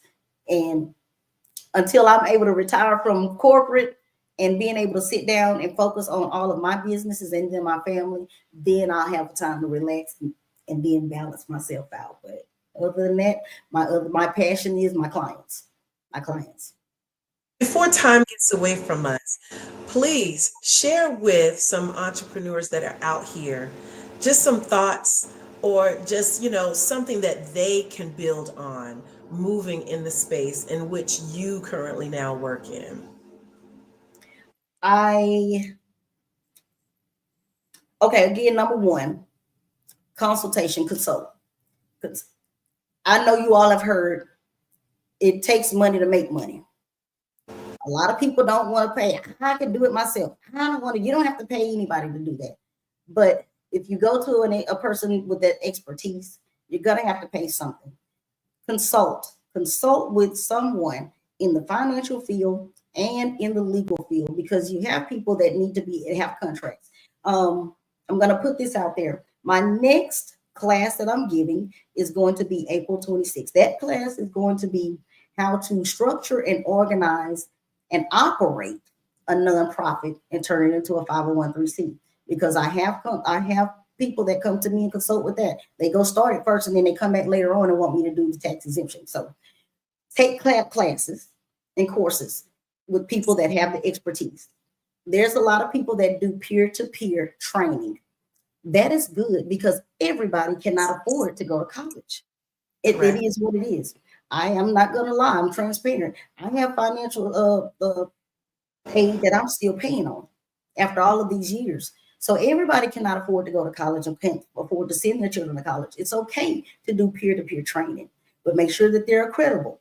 Make sure that you check the background of the people everybody that's on the internet is not credible. A lot of people want to do it, but you have to check the background. So consult with a financial person, a legal person, take you some peer-to-peer training, take you some workshops, some webinars, seminars, something.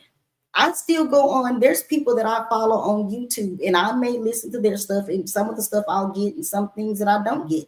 And the things that I know that I need, I take away. I get the takeaways. So it's okay to do that. And believe it or not, I'm on TikTok.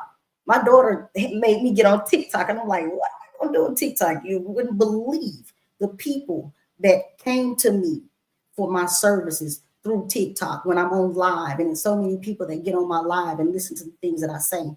So it's okay to go out there and do stuff like that, because there's still like the middle-aged people that are still kind of scared of technology. They still don't get with the TikTok and the Facebook and the Instagram. But if you want to scale your business, we have to get out of that mindset of, okay, I can do it myself, or I know everything type of thing. And it's okay to receive something. And if you don't like everything that someone is saying, then get that takeaway that you need for your business. So those are some of the things that I would suggest for up and coming entrepreneurs. And I'm also going to start an entrepreneur academy just for these things, just to show people, okay, you have to have a starting point if you want to get to the ending point. You can't just go out there blind with like a fruit basket turnover and say, okay, I'm fixing to start a Black-owned business, and just because I know how to do hair, or just because I know how to sell a product. You have to have that structure. So I'm doing those things. So that is the type of stuff that people need to do. Get you some peer-to-peer training if you're not going to go to school for it. It is good to have a certification. Even when you start a business, You can still go to some community colleges and you can just take get a certificate class on business. So you learn the business side, not just how to sell a product or how to braid hair. So it's okay to take some classes and, stuff like that. So those are some things that I'm implementing to help out with like my clients and so forth. But that's what I suggest. Those are the things that I suggest. This has been amazing. I thank you so much for sharing your expertise, being transparent about just how you started, and then positioning other people to be successful in this space. This has been amazing. Please share with us how we can connect with you and information of where we can find you. Okay. I am actually located in Spring, Texas, which is still an extension of Houston, Texas. And my website is www.p as in Paul, B as in boy, S as in Sam, -thesolution.com. That's www.pbs-thesolution.com. PBS standing for Professional Business Solutions. And believe it or not, that is still a DBA. That was the first business that I started as far as the consulting. I have years behind it, so I never turned it into an LLC, but some of the other ones are LLCs. So, and that's another thing. People think that they have to come out and start LLCs right off the bat. That costs money. And if you don't have that budgeted, it's okay to start as a DBA. But that's where you can find me virtually. Again, I am on social media platforms. I have a link tree also, but the PBS, the website, everything that you want to know about me, even the phone number. I have a dedicated cell phone line to as far as office. It's listed on the website, and it is 346-443-9682. 346-443-9682. And even again, my social media website links are on there. I don't know them all by heart because I go by the boss lady and different things like that. So, but if you go to my website, everything you want to know about what I do, the services I provide, the courses that I provide, those links are on there. So whenever I do my courses, you go directly to that link, sign up, make your payment and everything. You get the link to the Zoom again, because most of the stuff I do is virtual. So I'm able to provide services to people all over the world if they want to sign up. You have been absolutely amazing. Thank you so much again for just sharing with us and letting us know how we can put things in perspective. And just give one thing that you can do to empower entrepreneurs out there today. One thing that I do to empower entrepreneurs is provide them again with financial literacy. Financial literacy, that is one of the biggest things that we need to know about having a business or owning a business, financial literacy. And I'm one more, but the point of that is because again, when people want to scale and they want to go out and secure capital, they don't realize that the first thing that they'll come tell me is they've been discriminated against. No, sir. You have to have financials. When you go before these people to try to secure capital, they want to see an income statement, which some people call it a profit and loss or a P&L. They want to see a balance sheet and they want to see a cash flow statement. And they don't have a clue of what that stuff is. You can't just go in there thinking because you have an 800 credit score and you have 100,000. They don't care if you have $100,000 in the bank. But if they ask for your tax return and that bottom line says zero because you have broke even because you don't want to pay taxes on that business income and it says zero, they're going to deny you off the bat. So not only that, your tax return have to be in order. Those financials have to be in order. And they want to know what you're going to do with their money whenever they give it to you. So my biggest thing that I offer to entrepreneurs is my financial expertise. Excellent. Thank you so much. You've been amazing, Miss Bridget Perkins. And we look forward to seeing you again on the Black Business Network. And remember, genius is common, and I will see you on the other side. Hello, I am Dr. Eric Kelly III, the visionary strategist and founder of the Black Business Olympics. I invite you to showcase your Black-owned businesses on the Black Business Network global stage. The Black Business Olympics is a global Black Business Network platform that propels Black-owned businesses into the international spotlight. By showcasing your business on the Black Business Olympics platform, you can reach a worldwide audience of potential customers, partners, and investors.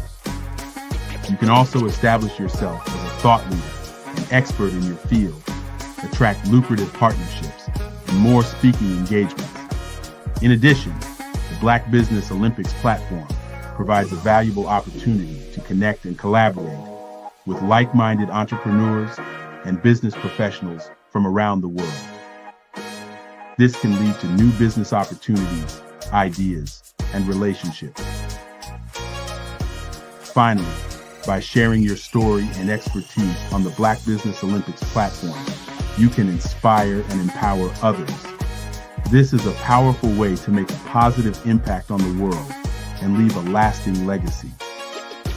If you are a Black-owned business owner, I encourage you to seize the opportunity to showcase your business on the Black Business Olympics platform.